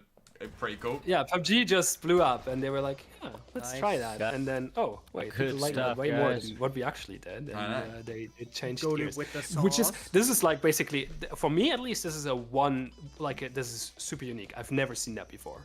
Like a game Changing. being something and then radically changing into something else because of opportunism. Like I've never seen it. Like at Yeah. least not to that degree. I guess yeah, okay, COD zombies kind of, but COD is still a thing, right? So Mhm. that's just like more okay. Let's do a spin-off. But Fortnite just completely changed, and like I guess the combination of like it changing direction completely and that being the right move, right, is very very unique, and I don't think there's another game that did that. So What's the move, guys? Yeah, it's kind of crazy. kind of crazy that this all happened. But Whatever yeah, you like, Fortnite baby these doll. days is ridiculous. Like Oh, Sam, so you're it's- gonna let it's the like- wrong person decide. but I mean, I all have the big not games played this are game in for different forever. reasons, of course. But You're good, brother. I've follow you to stopped the ends of the caring earth. for AAA games a long time ago. Damn, It's just, making I'm me not the blush. target audience. Yeah, I think. I play my indies and look for the interesting game design stuff, and yeah, it's just like it's so sad because I've seen so many like whenever like I like multiplayer games, Oh. but the multiplayer games I'm into usually do not like my interests do not align with the mainstream multiplayer games. So the ones I get into never really got like big traction at least. Mhm. Like I played a bunch of multiplayer games you've probably never heard of. Like Oh because yeah. they're dead. So I don't know if you heard of Strife maybe. No. So what's the plan? It was I'm it was thinking it's a green. Heroes of New Earth clone. Sounds If you know good. what Heroes of New Earth Yeah, is. why not? Nope. Let's do it. That's so long ago. It was the competitor to League of Legends. Ah, okay, I see. And like the competitor, I mean like direct competitor at the time. Uh-huh. Like it was it was from the Dota devs actually. Oh wow, okay. They made Heroes of New Earth, and like in a sense it was not successful because it got completely stomped on by League of Legends. Mm-hmm. But in reality, it was still a successful game. Like it funded the Yes. company to gave them a lot of money, Sniper. and He's in and the they bush. took all that confidence they had and money they had and went on to make Strife, which was like their way of making Heroes of New Earth more casual and more easier to get into. And it was a really fun game, but at the end of the day, it was way too close to League of Legends.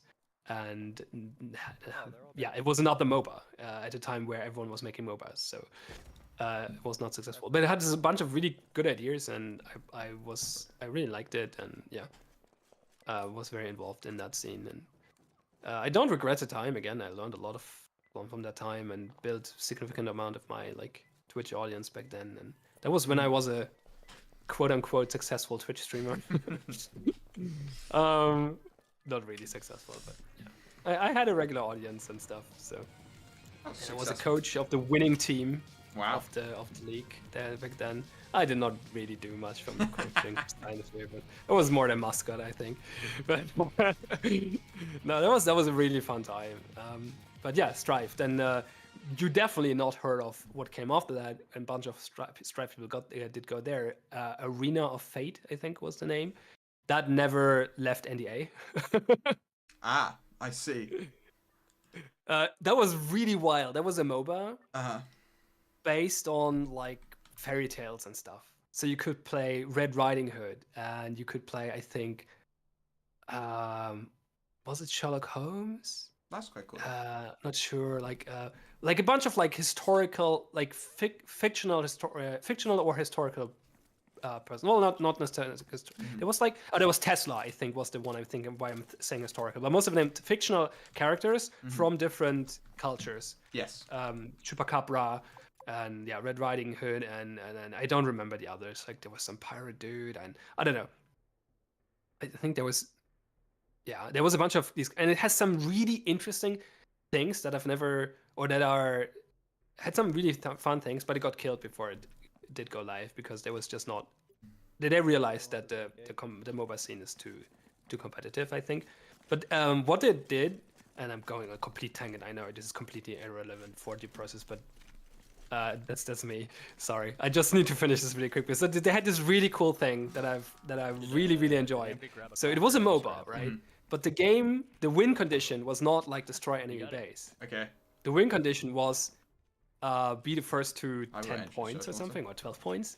And you gain points by, I think, destroying certain buildings and fulfilling certain like objectives and killing people and stuff like that. So it was, that made it really cool because you had these tense moments towards the end of the game where it like always got super close, and the game could swing around in the last moment and stuff like that. And it was like because these MOBAs usually, I mean, they're trying to design against that, of course, but especially at the early days of League of Legends, it was always this like, at some point it was clear that the game was like being lost in it, and it just still took like kept going for 20 more minutes or something like that, right?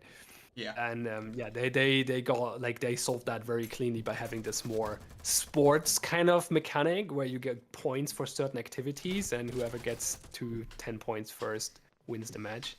And that was really cool. That is But a cool mix-up. Yeah, it worked really well. But game never made it anywhere. So yeah, a bunch of these games that I played, that's what I actually want to say, I think, right? Is that they never go anywhere because Behind the door. He's yeah. behind the door there. Right here. Yeah. I'm interested in multiplayer games, but I'm not interested in what is usually appealing to the mainstream masses, and then Yeah. they go down the same fate. But of course, luckily for me, there are a bunch of good single player games I enjoy as well. So That is good. and they don't need these big player bases. So they No, can be they're great. small indie successes. Yeah, I used to play. It wasn't that small, but a battle royale called Darwin Project, which was really awesome. No, I never heard of that. It's basically, it's a battle royale where you only have one weapon, which is a bow and an axe. Okay. So you all have the same weapon. You can upgrade your armor, and you can get and you like have to craft arrows. And rather than a storm, there's like a hexagonal grid of 9 hexagons, and so basically hexagons would go. They would turn into storm, and so you weren't allowed to stand in those hexagons, and it would go until the center one was the only one remaining, or there was one left.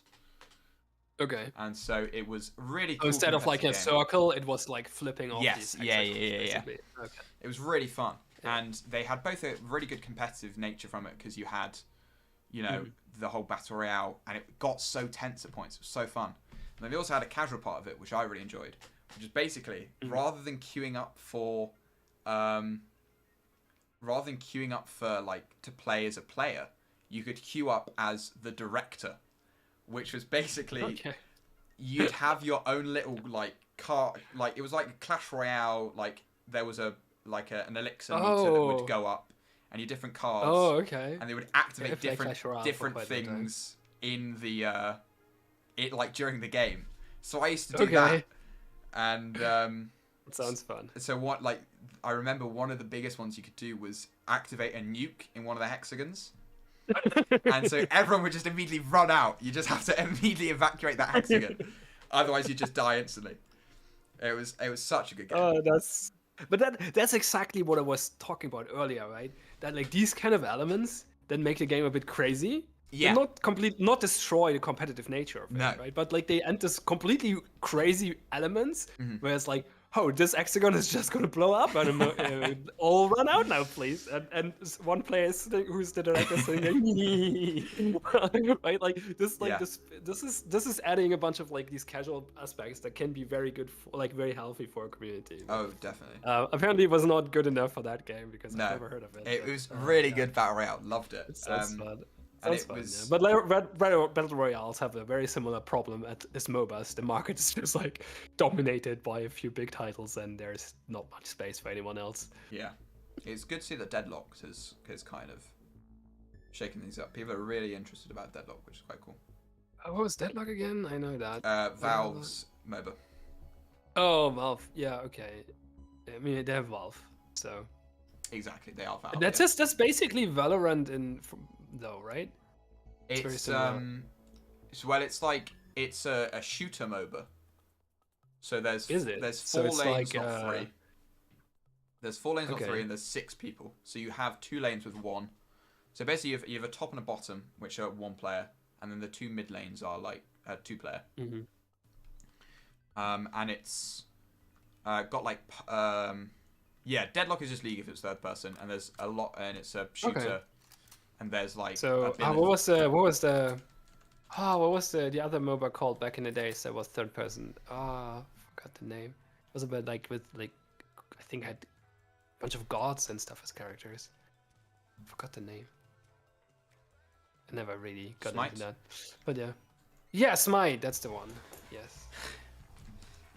Yeah, a lot That of was people are... janky as fuck. Oh yeah, a lot of people are saying Deadlock is like really good though. And I've heard a lot of Yeah. positive things. Yeah, Specifically- it's by Valve. They will have Exactly. a certain Yeah, quality, Valve- right? It's not that they have their misses as well, of Yeah. course. But like generally speaking, they have like infinite money basically, so they will put their resources in there Definitely. and have a bunch of very competent people, of course. So not surprising, but yeah. So, someone like that can, of course, like someone like Valve can maybe disrupt the market, but. Who else, right? Exactly. Yeah, there's not much wiggle room other than But- Valve. And when we were talking about this earlier, like network effect and stuff, right? Like I always like network effect usually is so strong that it's almost impossible to get a direct competitor. You always need an indirect competitor. Yes. What I mean with that is like Facebook at the time when it was like the biggest. Watching it. Like there was no way for a direct competitor. Google of all for fuck's sake, Google of all people tried with Google Plus or whatever it was called. It was just like their version of Facebook. It was a bit different, but generally speaking, it was the same thing.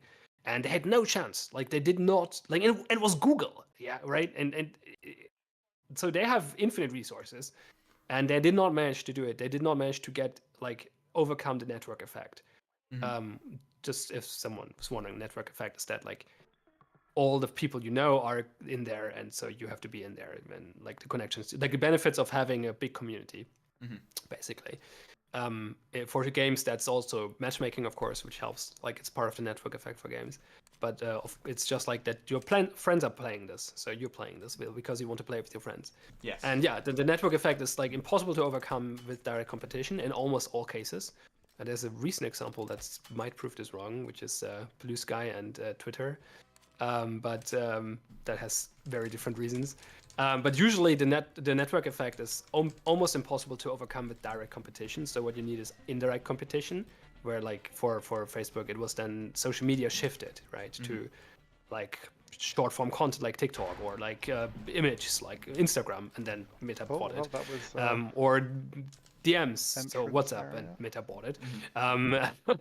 But yeah, right, and then had then Twitter, and for short messages and stuff like that, which they didn't buy.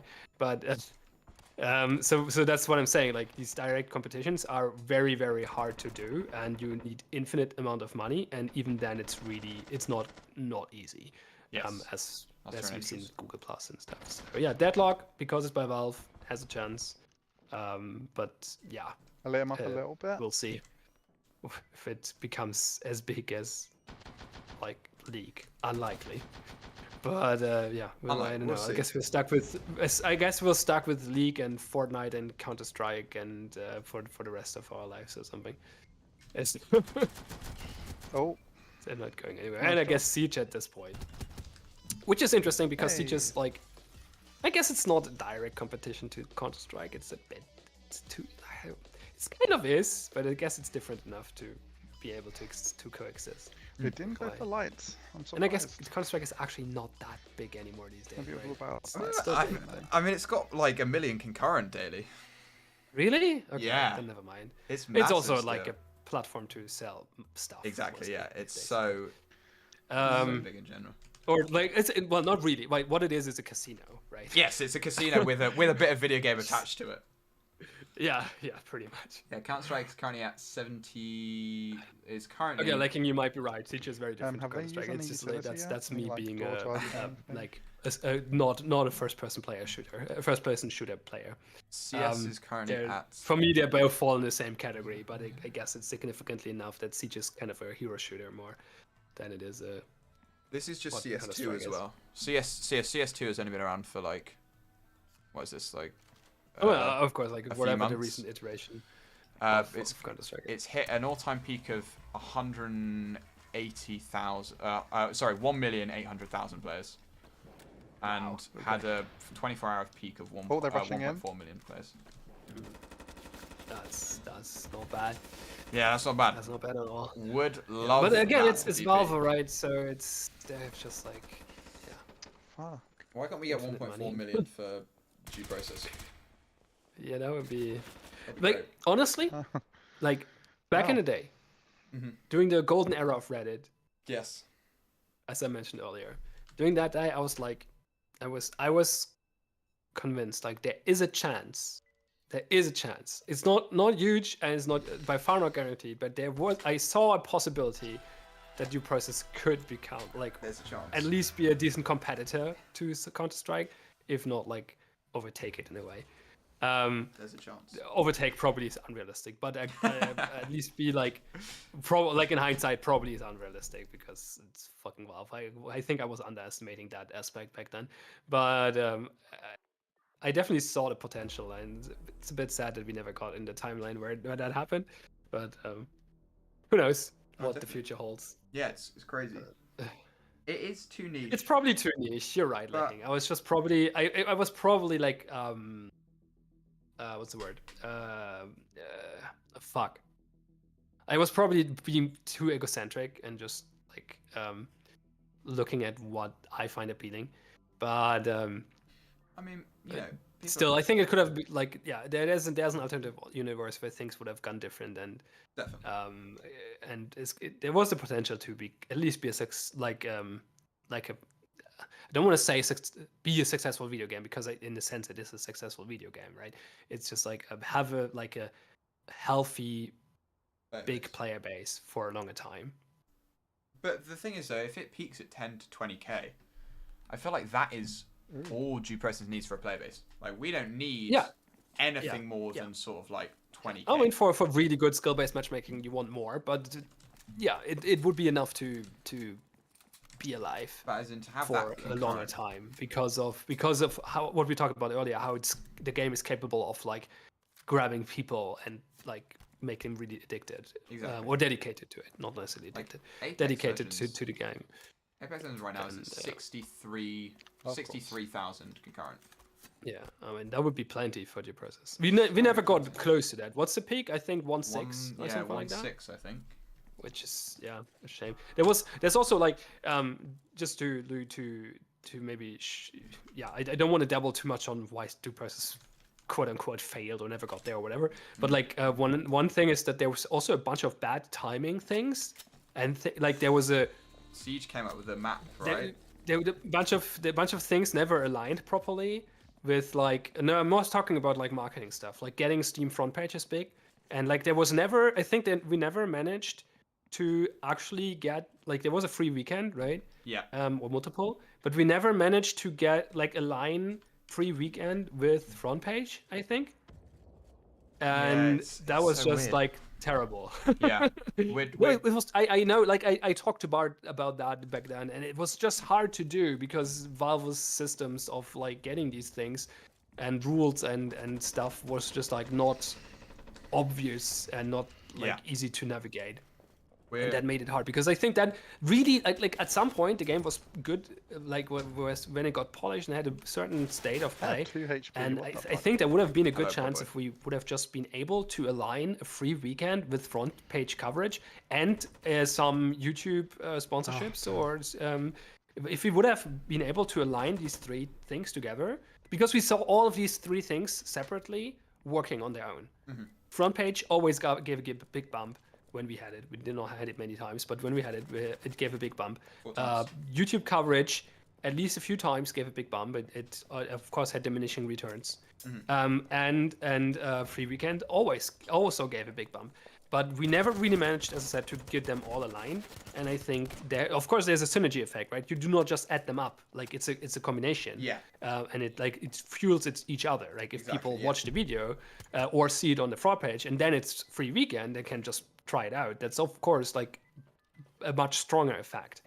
And I'm not, and I would that would have. I'm Nice. sure that would have created a bigger Well peak done. than we I had think that's on launch, fine. which was 1,600 players, Yeah. concurrent players. Oh my And God. that would have been an interesting That's position to right be in. there. I'm not sure That's that Yeah. would something have to be on your like, toes. completely changed the trajectory of the game or something, but it would have been at least interesting to see and would have given some life to the game. Oh, definitely. And that would have been cool. Yeah, we're hoping to do, because we're all volunteers now. We're hoping Yeah. to put some of our own money into TikTok ads and try and do like Twitter promotions as well, because you can promote tweets and stuff like that. So we're gonna try and do Yeah, that. I mean, what you can try is like what I would recommend is if like try a bunch of different things. Like if you're actually willing to spend some money, what I would say is be smart about it. Try a bunch of things with like little amounts.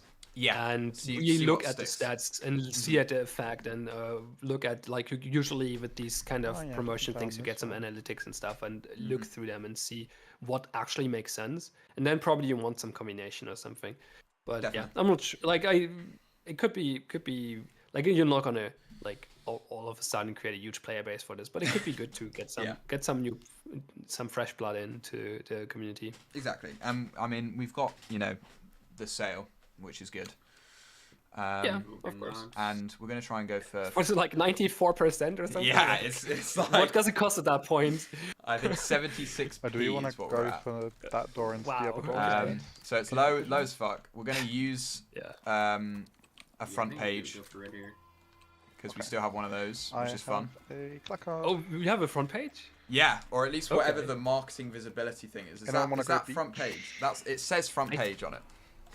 I think that is it. There might be a difference. There might be different tiers because there's a difference on Steam if you're on like in the big carousel at the top Yeah, or further down. or further down somewhere. Well, we hope it's um, top of the carousel. That's what we hope. I think it is. I'm not 100% sure. I think it might be. But we're gonna use that. But yeah, be like I would really like drop the clacker try to outside be here. perfect with the timing on that because that thing is Yeah, we powerful. don't need it. Yes. We don't fucking care. And like I'm not sure if that's still a thing. Let me check because there was a trick back then. Sorry. I guess it's not anymore. shit. Does Steam not has streams anymore on the front page? Oh, Seems like they Let 'em up. don't. Yeah, front page revival would go crazy. So that's what I'm gonna do. Yeah, no, I did because back in the days, what they had there was like this.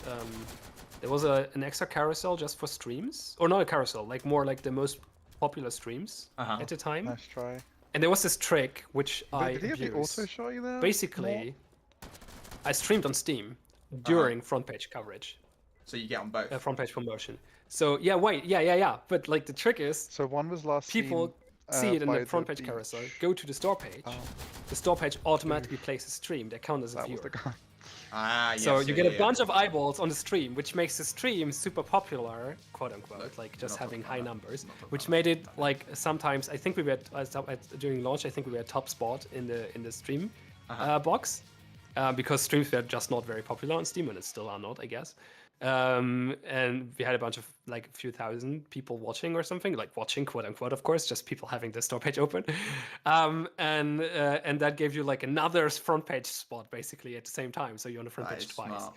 I mean, we So still that have was a, that what, was a door I charge was and a wall charge, that I was think. that's why I was so Oh, it's the bug map. Shit. yeah, I was so I really made sure at the time, like we need So which to one? whenever we get front page, we need Just to have that a hella dark map. Steam stream going, and Oh. like because otherwise it would just say stream Steam. Who the fuck cares? But like Yes. for this effect alone, I was like, yeah, we need to make sure it's on Steam, and I was prioritizing Steam over Twitch and YouTube, and I think I managed to set up the multi-stream thing at some point, of course. Do we want to um, maybe I think use a wall charge I like think they changed them all. I think you cannot here or do something? 3 streams anymore with the free plan. So you Yeah, dropped I'm Steam. currently. Also, Steam was currently always a using hassle. Like Restream. getting the Steam stream set up was always Go like straight a to that. fucking Well, hassle. didn't you It have was to so open hard. it up on the remote computer and then? because we could try smoke. No. Oh yeah, that was also a thing. Yeah, I think that changed at some point because we got around that. And at this is some all point. But just, yeah, like, there was coding this thing everything where we as had a well. machine in the office running due process, But- logged in as the Steam account that I was using for the restream thing, so it was counting as playing due Wall process. So it would be charge. connected to Red Game. I think they changed that system at some point that you could just choose the game at some point though. But yeah, that was ridiculous. But yeah, that was always a hassle to get this up. But that's why I valued that so much, because there was the synergy effect of the stream at the front page.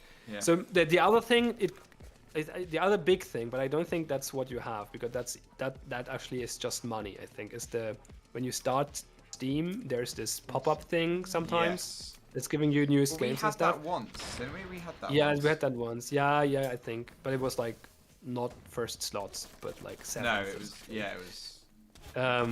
Which is Oh, of course way less effective than the first one. But Nice yeah, job. I think the one you have might be front page carousel. Might be special deal, but I think not. I think Yeah, that's on front page sellers as carousel. well. So And we it's also- amazing that you still have that. That's really cool. Yeah. So But we yeah, let's try to align it with the sale, of course. War Charge is course, on. yeah. War Charge is on. Whoever has the So we card have out. that, and we'll have Did he die? Oh shit. what is it? Newly updated. We'll be on I that have it. I have it. for Mhm. however knows how long. Maybe like 2 seconds. Yeah. Yeah. And then But we yeah, also, do that, they but can that's stay fine. there for a while. It's alright. sometimes. Yeah, Find the it's a desk, bit. find the desk. There's a shotgun. but yeah, and Is he still there? Yeah. hopefully Good it luck with that. brings, Let's see. yeah, it brings some sort of player base. Got him. Nice. Well, we need to open the vault. Yeah, We we're need to just open the getting vault. some new players hooked into the game. It'll be fun. Exactly, and we're Oh, okay, so- enabling all battle passes now. Yeah, that's So- a very Behind? good move. Got him. People like have that. even more to stay for. They're gonna grind forever. Yeah. Can't see him. Lacking skill-based matchmaking, literally not a clue on how it works, because that has been in the game for ages. It was just disabled ping. when On ping. ranked was made. I'm sure it's a good system because it was made On ping. by. He's some- pushing me. You're alone. Okay. Oh, I didn't. Yeah, even the realize that. SPM was My bad. always a bit of a mystery box to most people, I Didn't think. realize that was so. the last line. But I'm sure that it won't have you sitting in queue for hours. Well, that's the thing. The reason why you're sitting queue for hours is because it had a weird threshold, I think. Wasn't it? Wasn't there like a? I think you could configure it or something. I don't know. Yeah, we'll take a look at it. Yeah. But I'm sure that now, because the problem is that nobody played, like, people played ranked, and you queued up with, like, Zigalo and, like, all of, like, the top, like, you queued up with, like, the top 5 people at the time on the leaderboard. So it's going to take a while for you to, when there's, like, 5 people playing ranked in total, and they're all, like, gold 3, and you're plat 2. It's going to be a bit of a queue. But we hope that with the increased player base, Oh man, look it at won't that take as power. long. Shit. Oh, I still have mod Don't on be the consistent. Duper's Twitch channel. I just Yeah, I realized. guess Office maybe, but they Fun. could smoke it. I was trying to log into the, Maybe if we have someone into sitting Twitch like earlier. Of all my one of permissions these. still. From I think they only where I actually got that's even if script. they go. Actually, do I? Wait, let me lights. check. Do I still have permissions on DPL? I don't think so. I think that's where actually. Maybe My I guess I'll permissions are play removed. around here. I tried to I think I might have asked them to remove them though, but possibly. yeah. Scary looking. Maybe I still see Argus mod mail, which We'll look seems into like it. a- Lacking. We'll look into it. and the stun zone. Right. Captain Corner. No, I definitely see some stuff that I shouldn't be seeing, I think. But I feel like I do not see everything because I don't see. I see some archived stuff, like, but I don't see. Oh, there's still the archive NDA channel. Amazing.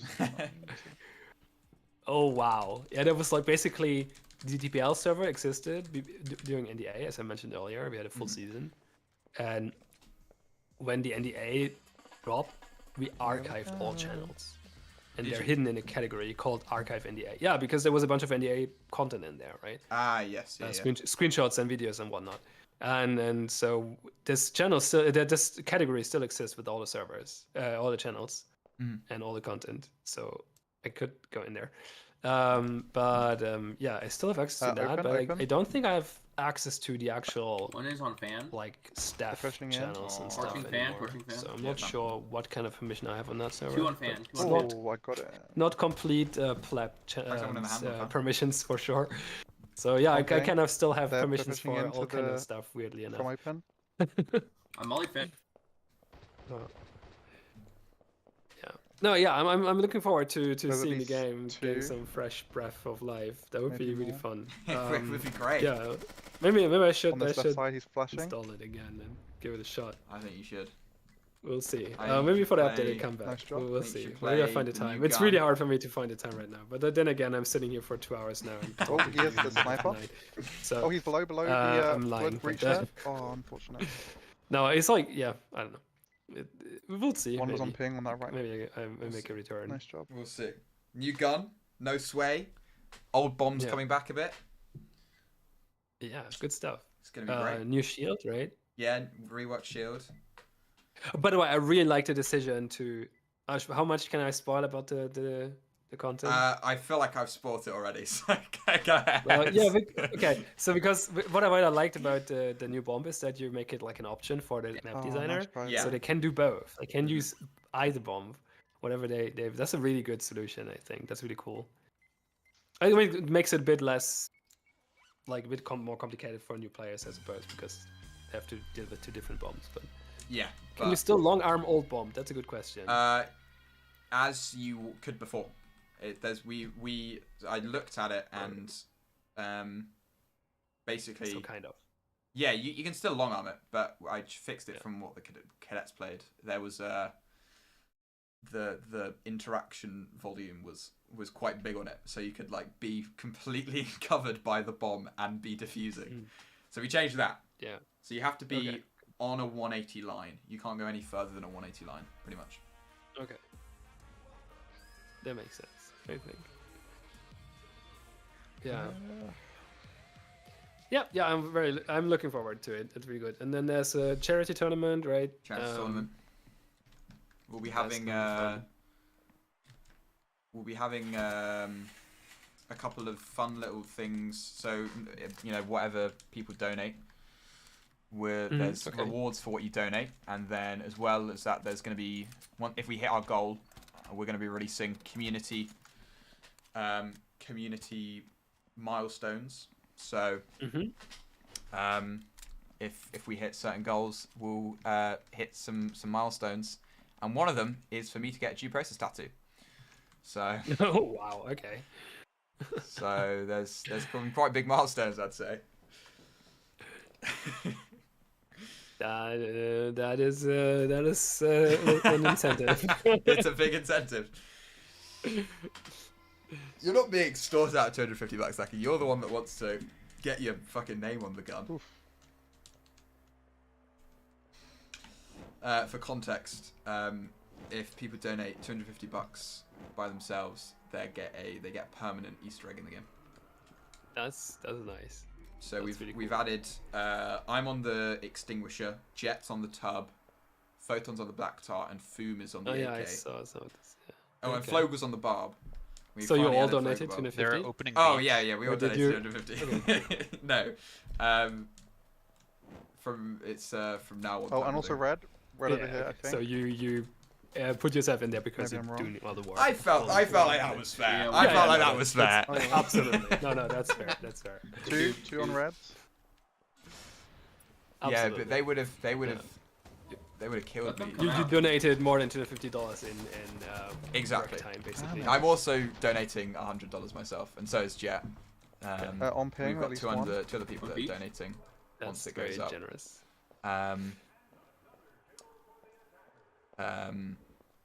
But they Still they find want it to funny, do like I those see you ones. walking around. Sorry, I see you walking around in the observation. Once in observation observer, room ran in into Wolf. Nice observer. job. And it's like I still like this is so near funny power. from a technical point of view because Nice try. these are monitors, right? They're working with cameras, Uh-huh. but they're not. Like, from a technical perspective, they're not. It's just like a window. It's just a completely blank texture. Oh my gosh, that was huge. Yeah, it's just a window. You just look It's- through yeah. it. It's the I- there's no camera and monitor. It's just like Yeah. this is It's- just transparent. It's just a transparent Just texture some- with with a a weird with a little effect. grain on. Yeah. So funny. Hello, Fat So Sacks. it's that's such a game dev solution. It's so, But so for good. some reason, it blocks Molotovs, and I still wonder why it blocks Molotovs. Like Oh, I don't know. for some reason Molotovs There's probably you some can't see, hidden and code water. somewhere that's like there's probably some hidden code there somewhere. It's like if Molotov and monitor, then Some weird thing. don't go there. But it's also like from game design perspective. It's also I always like the idea of the observation room, right? That it's like one-way window basically, and like you cannot shoot through it, but you can tell the others where they are. Yeah. And it's really scary to like if you know there's a defender hiding in there and you want to go in there. It's like really scary because you know they're gonna head peek you. Yeah. Honestly, Dome is like, I think Dome is what shows off Gek best. Yeah, I mean- Dome has a lot of very, very good aspects to it. It's the most designed generator gantry and just look down with the mob. tile set for Yeah. sure. It might, people might not say it plays the best, but art-wise, Yeah, that's a problem, right? Like some people Yeah. don't like too much how the game flows, but from game design and art perspective and all of that, Dome is like absolutely beautiful. so superior. Like game design in the sense of like interesting ideas and stuff. They Oh, might not yeah. work well together, but like every area had like a defined concept visually and gameplay wise, and exactly. yeah, all of that. Up And it there has a with really good Storefront, feel. I'd say. I was Yeah, sure, yeah, okay, if you want to put it that way. yeah. Holy shit. Dome I is mean, varied. stuff. Never mind, boys. Yeah, 4-0 sweep incoming. front is very Well, I Yeah, don't know. they're outside green. in We've got favor. control of the team. Stuffront That's was the chorus. always like one of the hardest to design rooms, right? Like make it work in the map. To not Yeah. be stupid. But then again, like I think the shutter is such gosh, a good it's crazy. mechanic as well, right? One Yeah, more it's time. iconic for Off, sure. Like the shutter in Storefront is just so good got a from saber, a game fuck. design Yeah, perspective. he's got a as crazy well. angle with the saber. I wouldn't fight And it. like the I fact don't that you know. can I'm shut gonna it fight off it. with power. Now you're It's, back it's up. so cool. Mwah. Yeah. So good. He was And on like a box these behind it, that was kinda crazy. like one of the like most exciting moments in Tag- the tag process one is were pretty like much. when people were like when defenders were like, hey, turn off power for a Two second. green. Two green. No, not turn off power. Like open the shutters for a second. So they tell their teammate to open the shutters for a second, then they run into a door that the defenders moved, Oh, the that's attackers right. moved in, and like flank them from behind and stuff like that. It's so good. That's so cool. Yeah. Or there was this like amazing run out. I remember Was roughly, like very clearly was it memory Death? on Bank, where Oh, no. I think it was Bart who was jumping through a window from one level to the other to flank the attackers. So it was so good. that is good. These moments were like amazing, and yeah. And these moments were like they were fairly rare, but they were why running outside is not an insta kill. Yeah. But yeah, the drone. The UAV is The UAV great. was always is a problem for new players. Yeah. But But it's a cool such mechanic and a cool mechanic. concept, but it's not super intuitive how it works. No. Yeah, me and Lacking Fortunately, we were brainstorming ideas of how to show it on the map because we've got tooltips coming. This update. yeah. And so we were like, how can That's we make gonna it help, so people won't go outside? Oh yeah, Lacking, you're right. I almost forgot about Teller. Teller not opening when the power is off. It's like fucking amazing as well. Like that's generally speaking, Teller is a cool room as well. Similar to Observation, right? In a sense. Yeah. Yeah, it has a teller hole though for the grenade. That's so stupid. I like on one side I really love that there's this little hole you can shoot through and throw grenades because it's like really cool mechanic in a way, right? On the other hand, I think gameplay wise it's horrible. On the tooltips. It has the most awkward fights. Oh, it has the like- most awkward fights. On the Yeah, tooltips. and then though, you have people like, was it Red Commissar who's perfecting the grenade, the teller yeah, grenade? it was Control. Control was the guy. Oh, that- Control! No, it was Control. You're absolutely right. I'm sorry. He Yeah, was it was the- Control who was like, Just trying to get it down. yeah, and he did like He fairly did. consistently at some Yeah. point, which Now was got- like ridiculous. Well, it's now so much easier because we've got grenade indicators. Yeah, that makes You it can much just easier. chuck Yeah, it he did it with right the in. old one with the Old finger, the finger indicator. The only. old hand throw. Yeah. Which was also, again, from a game design perspective, amazing, right? Yeah. Like using the hands to indicate line it up. the position line up, really, really cool. But of course, a bit clunky at the end of the day. Yeah. But yeah, it's a really fun idea. So Yeah, the game is full of these kind of really good ideas that at some point, like, unfortunately, some of them do not work that well or do not work that well in reality together. But yeah, a bunch of them do, though. But yeah, some, of course, there's always a bit of hit and miss. definitely. But it's mostly And that's- quite good. Yeah, and that's what you talked about earlier, right? You always need to like design stuff and then you need to test them because Yeah. reality sometimes turns out different. But I forgot to yeah, overall, I think a lot of very good stuff in the process, of course. Oh, yeah. And yeah, it's still fun, of course. People still play it, right? Exactly. On the yeah, I'm still, yeah, I'm really, really curious how much of a revival you will manage to pull off. I am too. I can't I have my wait. fingers crossed for sure. Same. It's Maybe it's I a can lot jump of- into the caster boot again at some point. That was always my favorite time. I It's like I love casting and like shoutcasting and Oh, it's so good. the process was always fun. But like the one thing I always had is like what always like made me like like I'm always cringing on my own casting. It's like and I think I'm good in some areas, but overall like I have the language barrier sometimes, and sometimes like I have a language barrier and sometimes it shows. I have a bit of a mumbly speech pattern. Like I do not pronounce stuff super clearly most of the time, and yeah, a bunch of other stuff that I like. I'm always super self-critical when it comes to that, and I've like met some people who are really, really good at that kind of stuff, and I was like, I really want to cast, and Yeah. but I always feel like kind of. Sometimes I felt like I'm getting the spot because I'm so involved with due process No. and DPL specifically, and I mean, yeah, your I casting don't was know. great. I was rewatching. What was I rewatching? I was rewatching Pogfish versus. I was just on the DPL like Twitch and was just going over like the most viewed games or whatever, and it was Pogfish's Rivals promotion game. And Okay. I I don't remember, but I casted that, and oh my god, it sounded like I was asleep for the whole game. oh no. I put no like I don't know who let me cast. Like I was just so boring. It was just all monotone. Probably. Foom got a whole ace. I went, oh, and Foom got the ace. Like, where's the reaction? Where's the hypeness? Okay, do you want a bit of Pion lore? Yes, go. Or, I've started shoutcasting Mhm. back in school with Really? Warcraft 3 in Okay. German. Really? I was doing German Warcraft 3 shoutcasting back in the Wow. day. And we did not have streams at that. It was like it was really funky. Like we did internet radio basically for the audio, and for the and you could either just listen to that, or if you wanted to, you could sync up a tool called VARC TV, which recreated the game in your custom game. Oh, wow. Like basically, you open the game and go to custom games and have VARC TV running, and it was like would create it there, and you could like join the game as a player, but you would actually be an observer basically. Yeah. And I did it in German. That's something fun, my by the way, biggest not us weakness spawning by the episodes, far they're gonna play Steve was that I was super monotone and not enthusiastic enough. And then I dropped out of casting a bit and did some other stuff.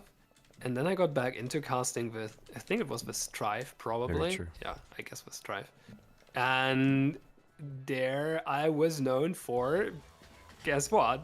Being a very enthusiastic caster and being loud and all of that. And I guess that's also my strong suit. Was also my strong suit with due process casting.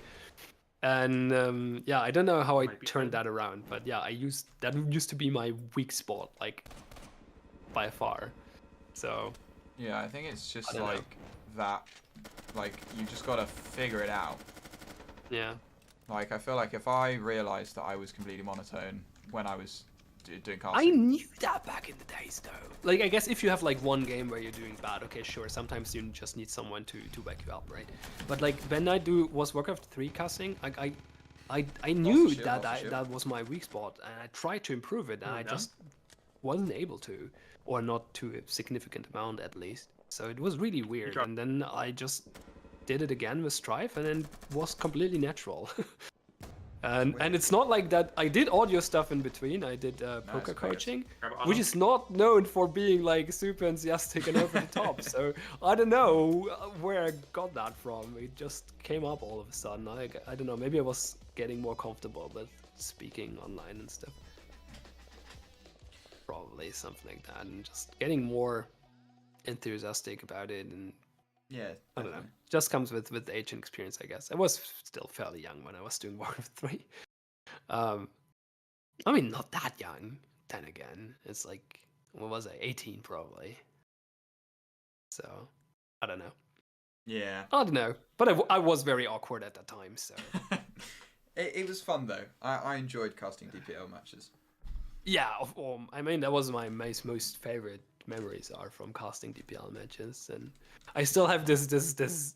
I still cringe at like there was what was his name? Rook, I think, who's like actual professional shoutcaster who was helping us out from time to time, and he analyzed like there was one of the DPL finals. I think I casted this Zombie, and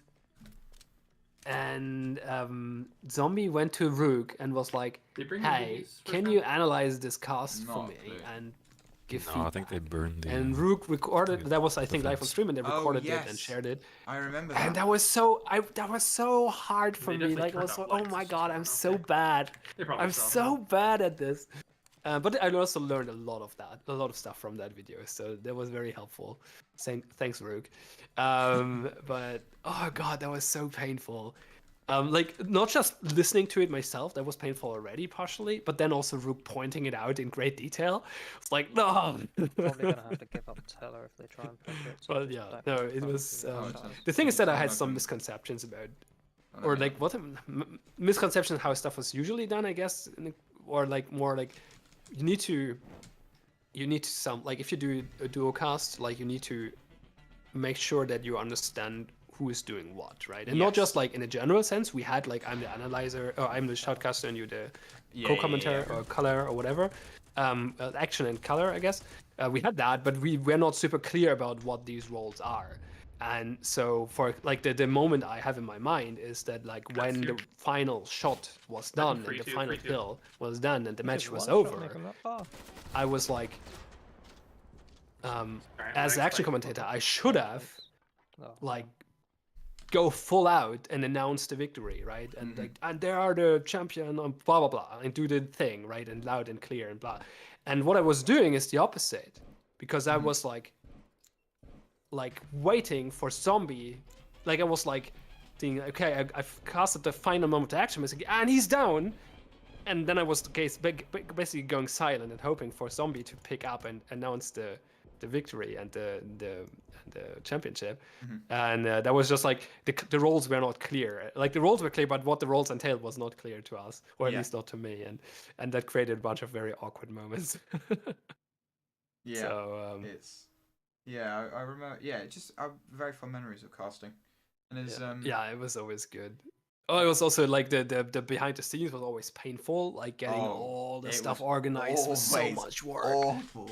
So much work. Oh, you can't believe how much work it is to run a league like that. Oh fuck. And you always and such a shit job, right? Because you're always so getting awful. the ass. Like everyone hates you.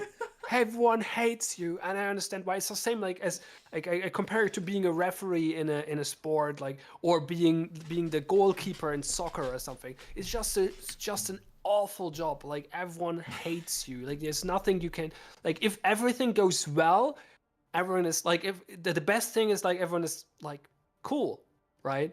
Or maybe you get a good job here and there or something. But yeah, as soon as something goes wrong, everyone is like at your throat. And I cannot even blame people for it. It's so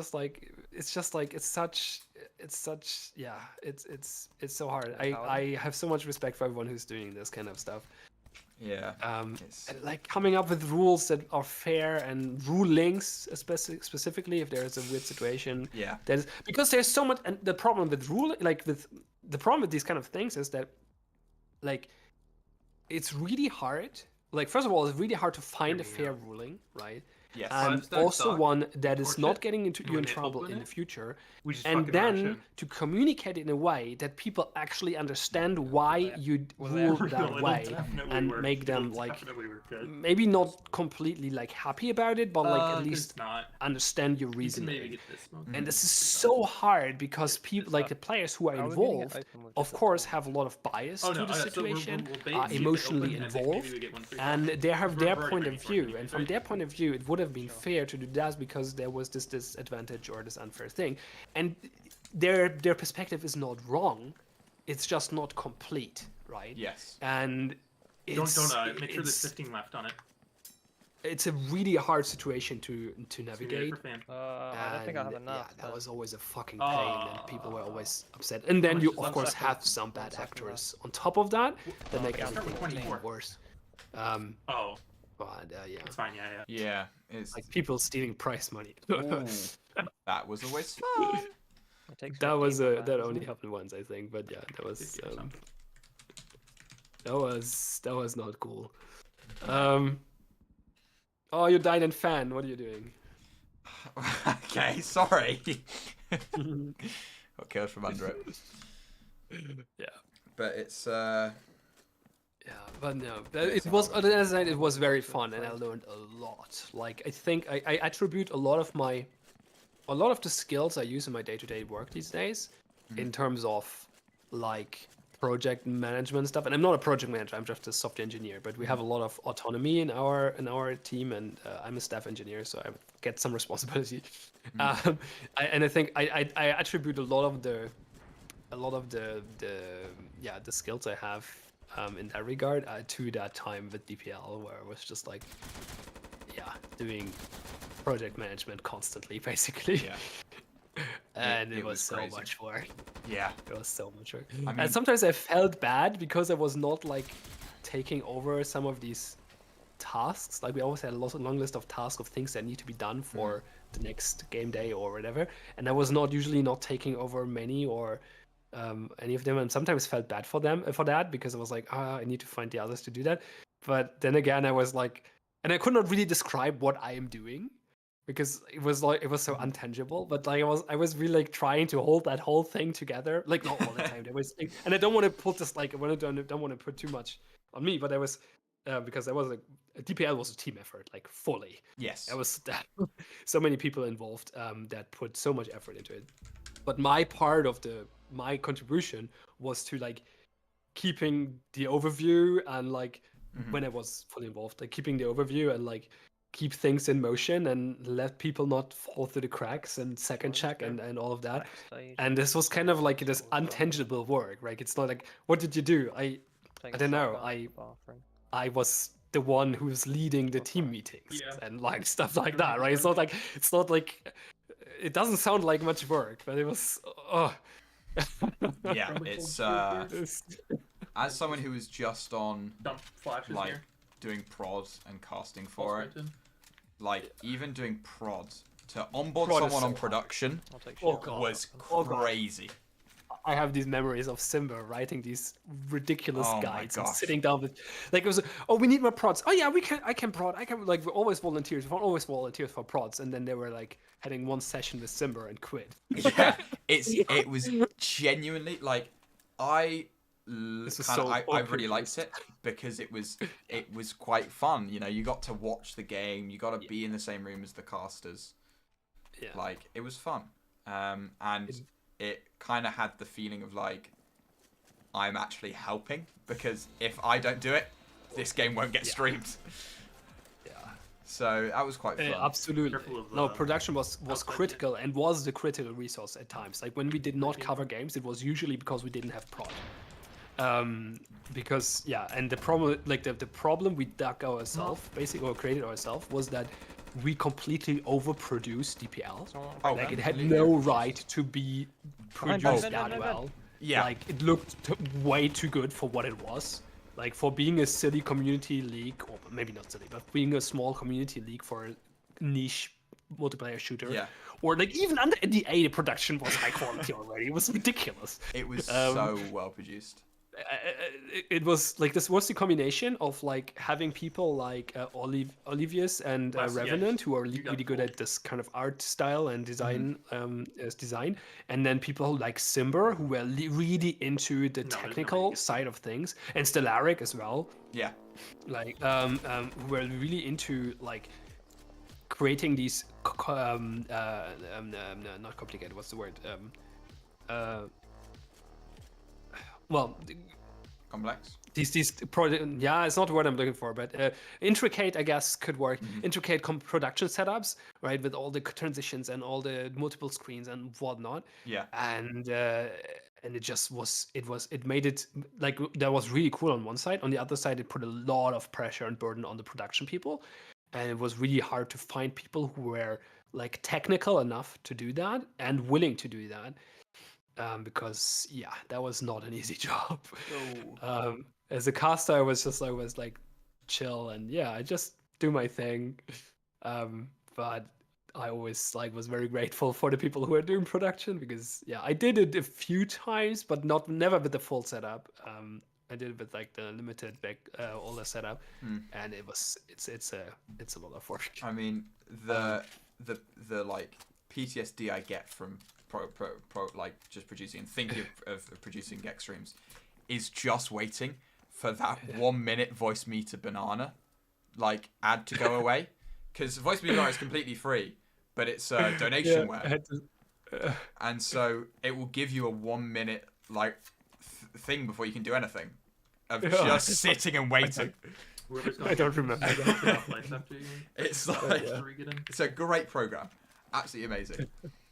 But you have to sit and wait for a minute before you can do anything. Yeah. And then I also came up with this kind of complicated, not complicated, but a little bit more advanced setup for the Gex streams as well, with the restream stuff. And especially when you wanted to stream to Steam, there were a bunch of extra steps. And yeah, so that's why the stream guide you referred to earlier still exists. I guess that's because I was like, okay, I need to write this down so anyone has a chance to even reproduce this with what I did. The like stream file is still like the reason why I go to it all the time is because it's so easy. You've like genuinely laid out everything so well. Yeah, I put a lot of effort into making it really actionable, just like step by step, go, do this, and yeah. Because I always like I created it for myself as well as a checklist. Right? On entrance. Close. Oh, I've got I'm a big believer in good documentation. So. Oh yeah, documentation is like everything, and I mean, as a thankfully, software engineer, I was like, yeah, picking up a lot of this stuff. It's a two-sided blade. No, Oh, definitely. No, that's not how you say it. But you know what I mean. Yeah. Because like documentation can also like really easy get out of sync, and it's also a lot of extra work and all of that, and sometimes it's not worth it. So yeah, it's a really big skill to find the correct time to write the documentation and how to write it. Yes. But it's so valuable if you have it correct. It's been great because the Get Confluence is just filled to the brim with documentation. And so taking over all of this stuff and like doing stuff like I didn't know how the fuck like player thumbnail like character cosmetic thumbnails worked. Don't know how he did those. Had a little look, pretty much all there. I just had to figure out like a couple more things. Like Bickwa I think did like probably one of the people I think who contributed a lot to that were Bickola. Oh yeah, right? Bickwa did a whole stream on how to do promotional material, and then just uploaded it to YouTube. Yeah. He was very dedicated in creating good documentation as well. Yeah. Yep. Carl back in chat writes, "I'm a believer in documentation and then don't do it." Yeah, that's how it goes, right? That's exactly the problem. I've done zero documentation for all the work I've done over the last 2 months. Yeah. Which is Actually, that's a lie. That's how it goes. But yeah, no, I always at least try to like write good documentation for things like for setups, for setting up projects or setting up streams or whatever. Like having a good step-by-step thing is saving so much time for people who are onboarding or for people who are coming back after a while or something like that. Exactly. It's usually worth it. It's so worth it. I mean, yeah, Yeah. it's just it's. Because if you don't have that, you're already spending. Like I had to take over a software project at my old job at some point, and it's like, so there was 2 developers on it. One was like more senior, and one was more junior, who was coming later. Like one was there from the start, and the other one was senior, and the other was more junior and just joined like a few months ago or something. It is And the senior was on holiday. And I was supposed to take over this project from him eventually, but he was off at the time, so I only had to what was there and talking to the junior, and I was there with the junior, and it took me, I think, over 2 days to just set up the project, and it did still not fix all. He could still not fix all issues I had with it. Hey, Fishy, yeah, it's me. And that was like, I was like, no, this is not okay. I cannot spend 2 days just to start working on the project. So that was one of my key memories that made me really start documenting. And then I sat down and spent a bunch of my time to just write down step by step all the things you need to do to set up the project. It was complicated for unnecessary reasons, but even then it should have been not that hard. So I spent a significant amount of time simplifying the setup and then writing that down, and yeah. I do love good. So that's why I'm always writing documentation for this kind of stuff. Love a good documentation. Yeah, it's so important. But yeah, we're going on completely full tangent again. We are, but that's what's best. I tried not to queue up with these guys, and they're fucking queuing up together. I just got on the same thing as them.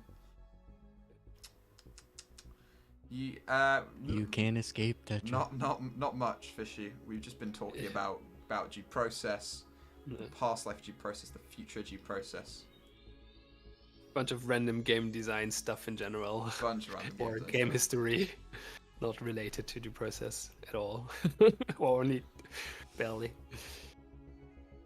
We talked about G process, yes, indeed. Yeah, we love talking about G process. The game specifically, not the legal concept thing, not the legal concept. Yeah. No, we talked a bunch about the patch that's coming up and the tournament. And yeah, we're doing some cool things for that tournament. But yeah, and I really need to go to bed. Yeah. Why am I here? But if you're wondering, I just saw Tetris streaming and decided to abuse my admin powers that I still have on Discord. Yeah, and just jumped onto the Discord channel. I was like, oh yeah, let's do that. That sounds fun. And now I'm getting to bed way too late, so that was a mistake. But been here for ages. So yeah, no, I'm not involved in all the current work. That's just Tetra, Zimber, Voxel, and who am I missing? Jet, of course, Jet. Oh, okay, never forget Jet. Fuck, sorry, Jet. Oh God, I feel bad now. Of course, it's always Jet. No, You're one of the good guys. What's happened to me, Fishy? Let's not go into who are the bad guys. It's been like 4 years. Yeah, probably. No, it's not 4 years. I hope it's not 4. No, it's not 4 years. Well, it's been 4 years. I mean, I have a living timer in my house, right? It's been 4 years since the release of G-Process, more or less, because that's when my son was born.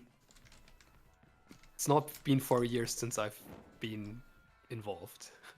But it's, I guess, like 3 now at this point. So yeah, it's probably been maybe one. Maybe like 1 or 2. No, I think I left like probably 2 years ago or something. Maybe 3 at this point. I'm not sure. Ted was one of the bad guys. Oh yeah. We got to bake 10 maps somehow. I didn't forget to bake 10 maps. I'm done. They're all baked. There's an issue with some factories, but I need to fix that. Yeah. No. Yeah. No. Yeah. How could I forget about Jet? I had a lot of good experience with Jet. We also had some controversies, let's say. Did you? But yeah, there was some things. we had together. But overall, like I like really appreciate what Jet did in the past, and Yeah. he's very, very. I remember him as a very talented and motivated person. Yes. So these kind of people are very valuable. He's. Unfortunately, you didn't get more than 1 kill from that smoke. No, I It didn't. looked like a fun setup. No, by fishy standard, that was the worst swing ever. So. Yeah, I mean, not saying it's good, but it looked really fun. Like popping out the smoke, facing 3 Argus. Probably would have killed everyone. No, I would have died instantly. I would have taken 1. Yeah. Like, the only way you get me to do a triple kill is if I line up behind the bomb with the black tar, the stolen black tar, and have attackers come up through a door 1 by 1. That's how I got killed. No, I think the one thing that saved me, like made me a somewhat decent player to process, like at shooting, is that I had okayish crosshair placement. Like when I realized that's important and try to like focus on that, I got some kills sometimes. Because yeah, my Twitch aim is terrible. Yeah. And I really tried, right? I configured, I put a lot of effort into configure my mouse, do aim training and all of that kind of, and I never really got anywhere. It's like, you don't believe how much hours. Well, that's not just because I wanted to do process. It's more like I have this tendency of going into these investigation holes sometimes, and like just fiddling around with concepts. And when I learned about like how deep the concept of like setting up your mouse, like your mouse position is, I got, because like it's actually way more complicated than you would think from a naive point of view. Like converting different sensitivities and stuff from games, and so an interesting topic. Yeah, there's a lot. And yeah, I went down the rabbit hole in mouse settings, fishy. Yeah, that's Right, great. sense to give. We had and yeah, but it never made me a good shooter player. No. So it's a lot of work. Rat Sense to give is a good call though. We there was a random phase of DPL one time where we Simba brought Rat Instagibs to the table, and we just all bought it because it was like 70p. So we all bought it, and we all just started playing Rat Instagib for a long time, and then we stopped playing it. Okay. That's the Rat Instagib story. But it's quite a fun game. I agree. Good aim trainer. It's like a Quake game. I still have what's it called, Aim Labs or whatever installed, and sometimes I just use it for like if I need something for my hand to do, like I want to talk to someone or listen to someone, but need my hand and the brain part that is responsible for my eye-hand coordination to keep busy. I sometimes put up Aim Lab and just like shoot at circles. But yeah, no, I guess I never was. I tried to do some dedicated aim training, but I guess never enough, and also too old. And, how many subs into your YouTube Faces concert? Unironically, Fishy, one of the community milestones for the charity tournament is a Tetra karaoke stream. Oh gosh. So you should hit that oh, there's another one. You should hit that milestone.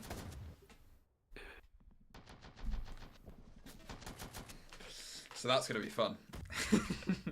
Fishy says he sings so well, by the way. I'm not lying. Well, Fishy found out my like personal like social media. Okay. And I've been occupying my time by singing on my social media. So I'm not telling you what my main is lacking. You can find it if you want. I'm not saying. If I actually get into shooter again, I need a new mouse, because this new mouse is actually really good, but it's old at this time, and then it has some weird issue where the mouse is like moving like the tiniest amount from time to time, and just flickers back and forth. But it was like, actually, I mentioned earlier that I was the coach of the competitive Strife team, right? Back in the days, and we had a sponsorship with Zoe, and so that's where I got this mouse from, because that was like I got this for free because I was on that team. Nice. So that's a fun memory. That's why I still use that mouse, and it's a good mouse. It's a good mouse. It's just like at this point it doesn't work properly anymore, I think, and that's fine as long as you don't play anything that requires like twitch precision. But I notice it from time to time, and yeah, I don't think it's good when you're playing a shooter. Also, do you know that for the longest time in playing the process, I had gimped myself when it comes to audio without knowing, because I had Audiometer running for like on my computer to do some. I think I used it for to do some audio manipulation from a microphone and stuff like that. But I had it running all the time, also for my output sound. And at some point I realized it creates a delay of like 300 milliseconds or something. So and for some time also on my old computer, I think I fixed it at some point, but for longest time I had the audio cable, like the audio driver basically, or not driver, but like the audio clip to the main board was in the wrong way. Yes. So left and right were swapped. Okay. And at some point I noticed, but I noticed very late. Yeah, that would seem like a big issue that maybe someone would spot almost instantaneously. Oh, someone like Revenant, who's really completely relying on audio, would have spotted both of these things much earlier than me.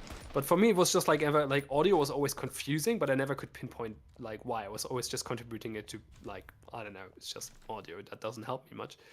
But yeah, when I fixed these two things, audio became much more helpful, surprisingly. Yeah, audio is amazing in this game.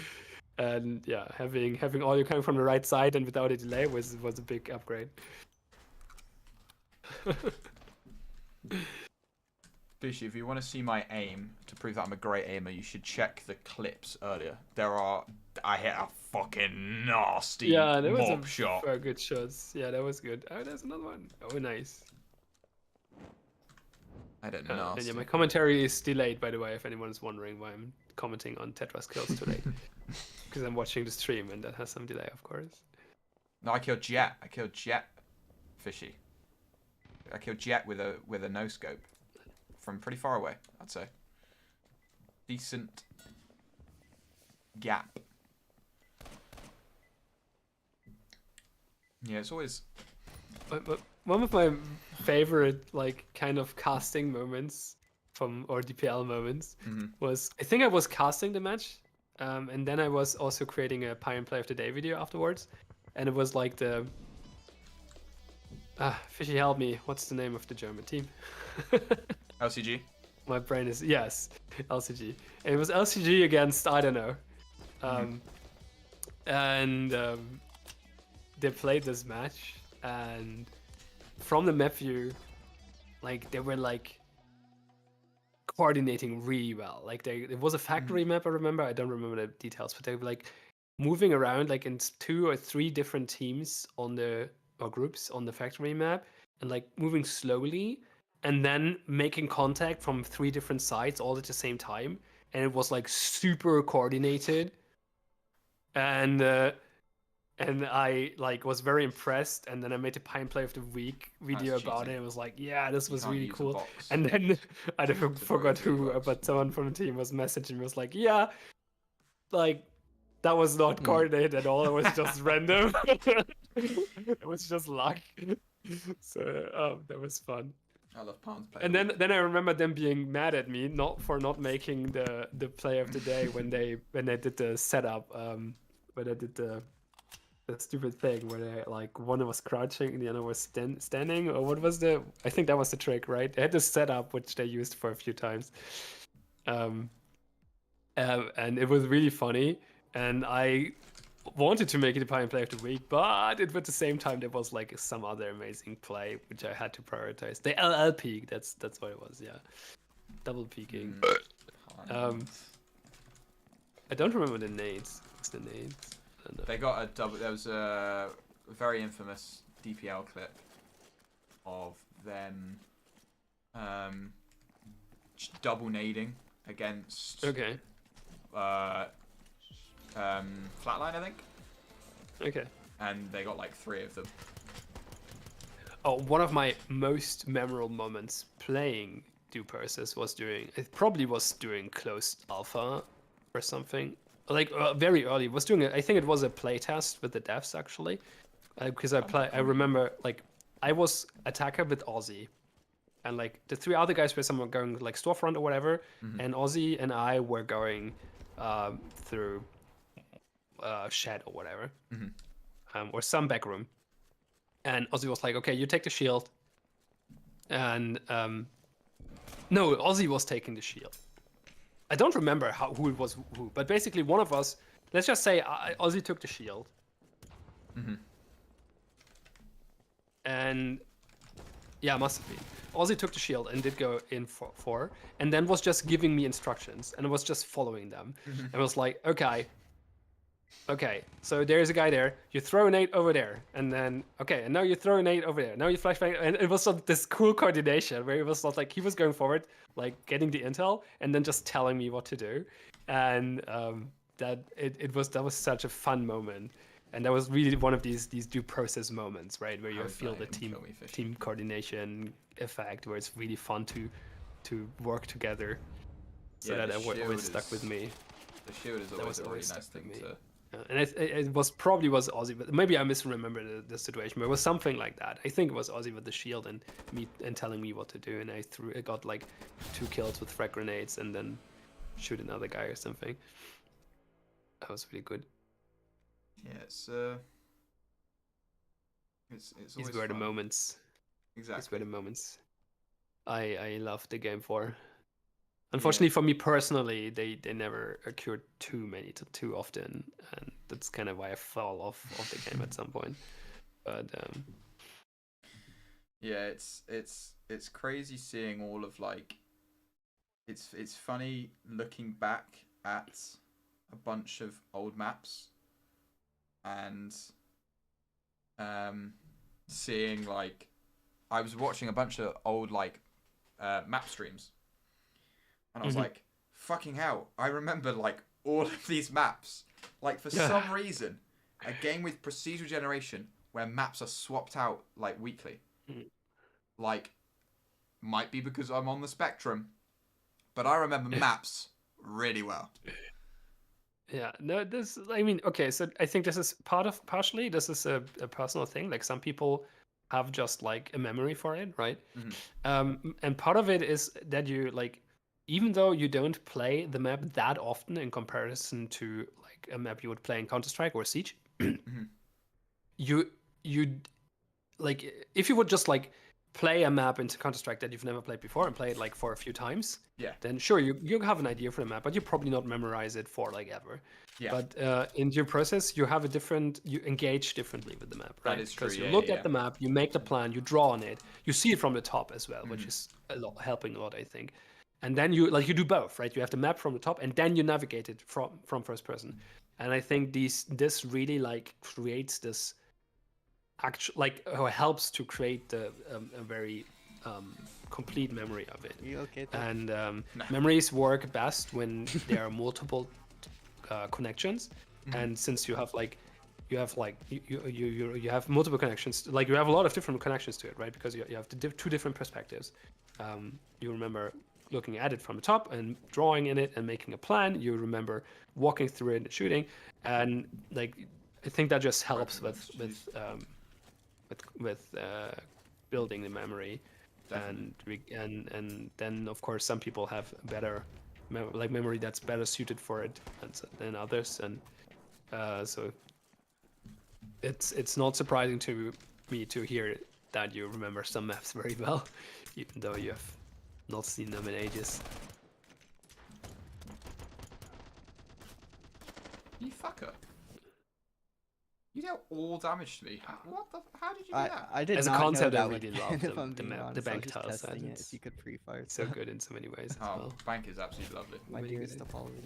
It's again another like masterpiece in just like art direction. Like it's so cool. That looked so funny. you're walking through bank, seeing the enemy, and like, oh no, you're getting killed because you're I'm like getting not wall having banged crosshair through ready. this And then you get wall banged by your ally. for all 150 damage. Yeah, I don't know how that happened. But that was something. Bankers, yeah. Like, I think you would have Wait, died I- there I anyway. hit them like 60. Possibly. There Because were like two guys Because, all. yeah, there were, Pilot killed I only saw one, but you were not ready for it, right? No, you I did not was- hit your crosshair I and was on going red for spot that at guy all. on the rat spot. Yeah, I was going for the guy Yeah. around the corner. And if the guy through the door would have just like You would have shot come him in at the you, face. you probably would have died. But yeah, It's who needs enemies if they have allies like that? exactly. Scriven reference, exactly. Yeah, it's fun, and the whole procedural generation. Yeah, I think definitely drawing on it, and like you do interact with it differently because on like Yeah. I feel like with Counter-Strike, you rather than like I feel like this is the best way to put it. On Counter-Strike, the map is like a prison. And like you are bound to following this path. There's nothing you can do. But with due process, Well, there are very little paths. Here, yeah, right? and so you can't I don't know, jump on like the top of a building on Mirage or whatever. Whereas due process, you're kind of like, it's kind of free reign. Like you can fuck with the map as much as you want, because that's how it works. Yeah, especially with the wall charge. Especially with the wall charge. And so it's like a, you know. I was living for interior door charges usage. Oh. Like I was living for that. That was my So when I was casting and the team decided to use a wall charge inside, I was always like getting super hyped. So good. Best moments. And especially when they get a kill on like a ton. Yeah, I was about to say that, especially when they get a kill with it. That was amazing. So good. And then the very, very rare moments where the defenders managed to pick up a wall charge and a clacker. Oh, And blow up a door in the face of the attackers or something it's so like that. good. Oh, it's always good. Yeah. What a great game. Yep. Fun game. Fun For game. sure. Yeah. I still would love to see somehow getting the block dude build back up, but yeah, that's not possible. Would just be so interesting. I don't think it would be like, it's not in a state where it would be. It was never in a state where it would be constantly fun, consistent fun. But it would be so interesting to dive into that. Yeah. Because also, like, you could also, I think, learn a few things on that, maybe a few lessons that you could then apply to the actual game. Oh, definitely. Yeah, and yeah. That guy jumping over the barricade looked really funny. There's an auto in dock.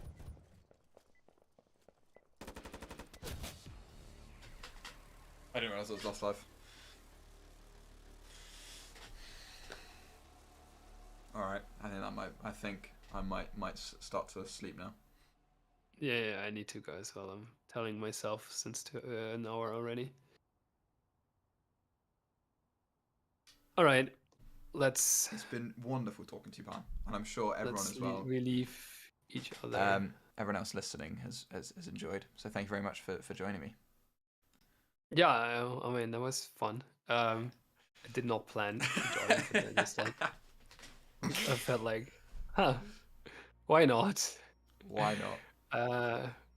It was fun. I mean, I just like to hear myself talk, right? At the end of the day, so you just, if you give me an opportunity to ramble on, I'll take that.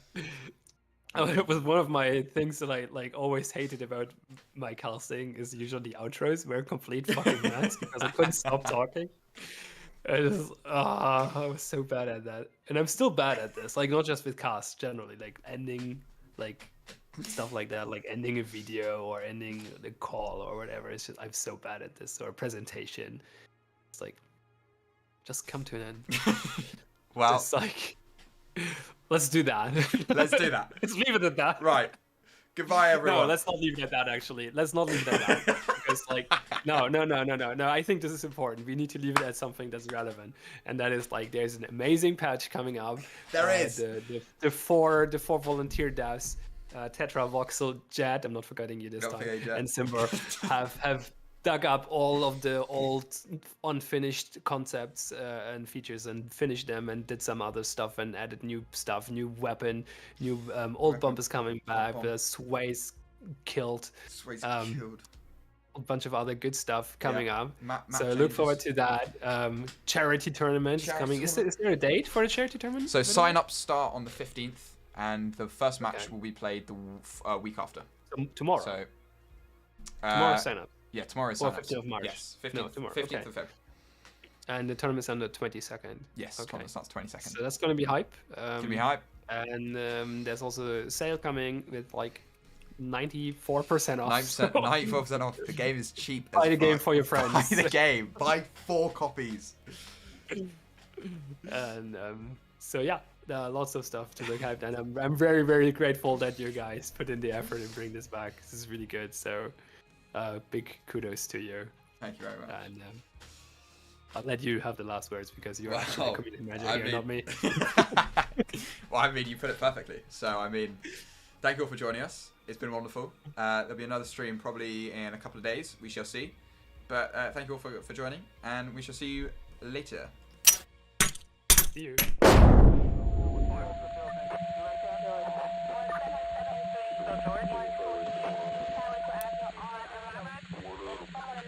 S61, I'm receiving at 39.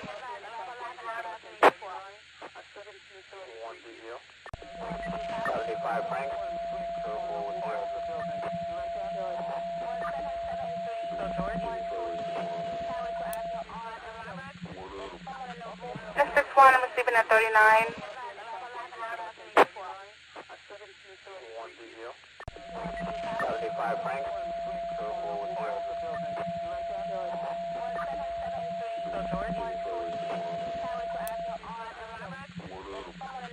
S61, I'm receiving at 39.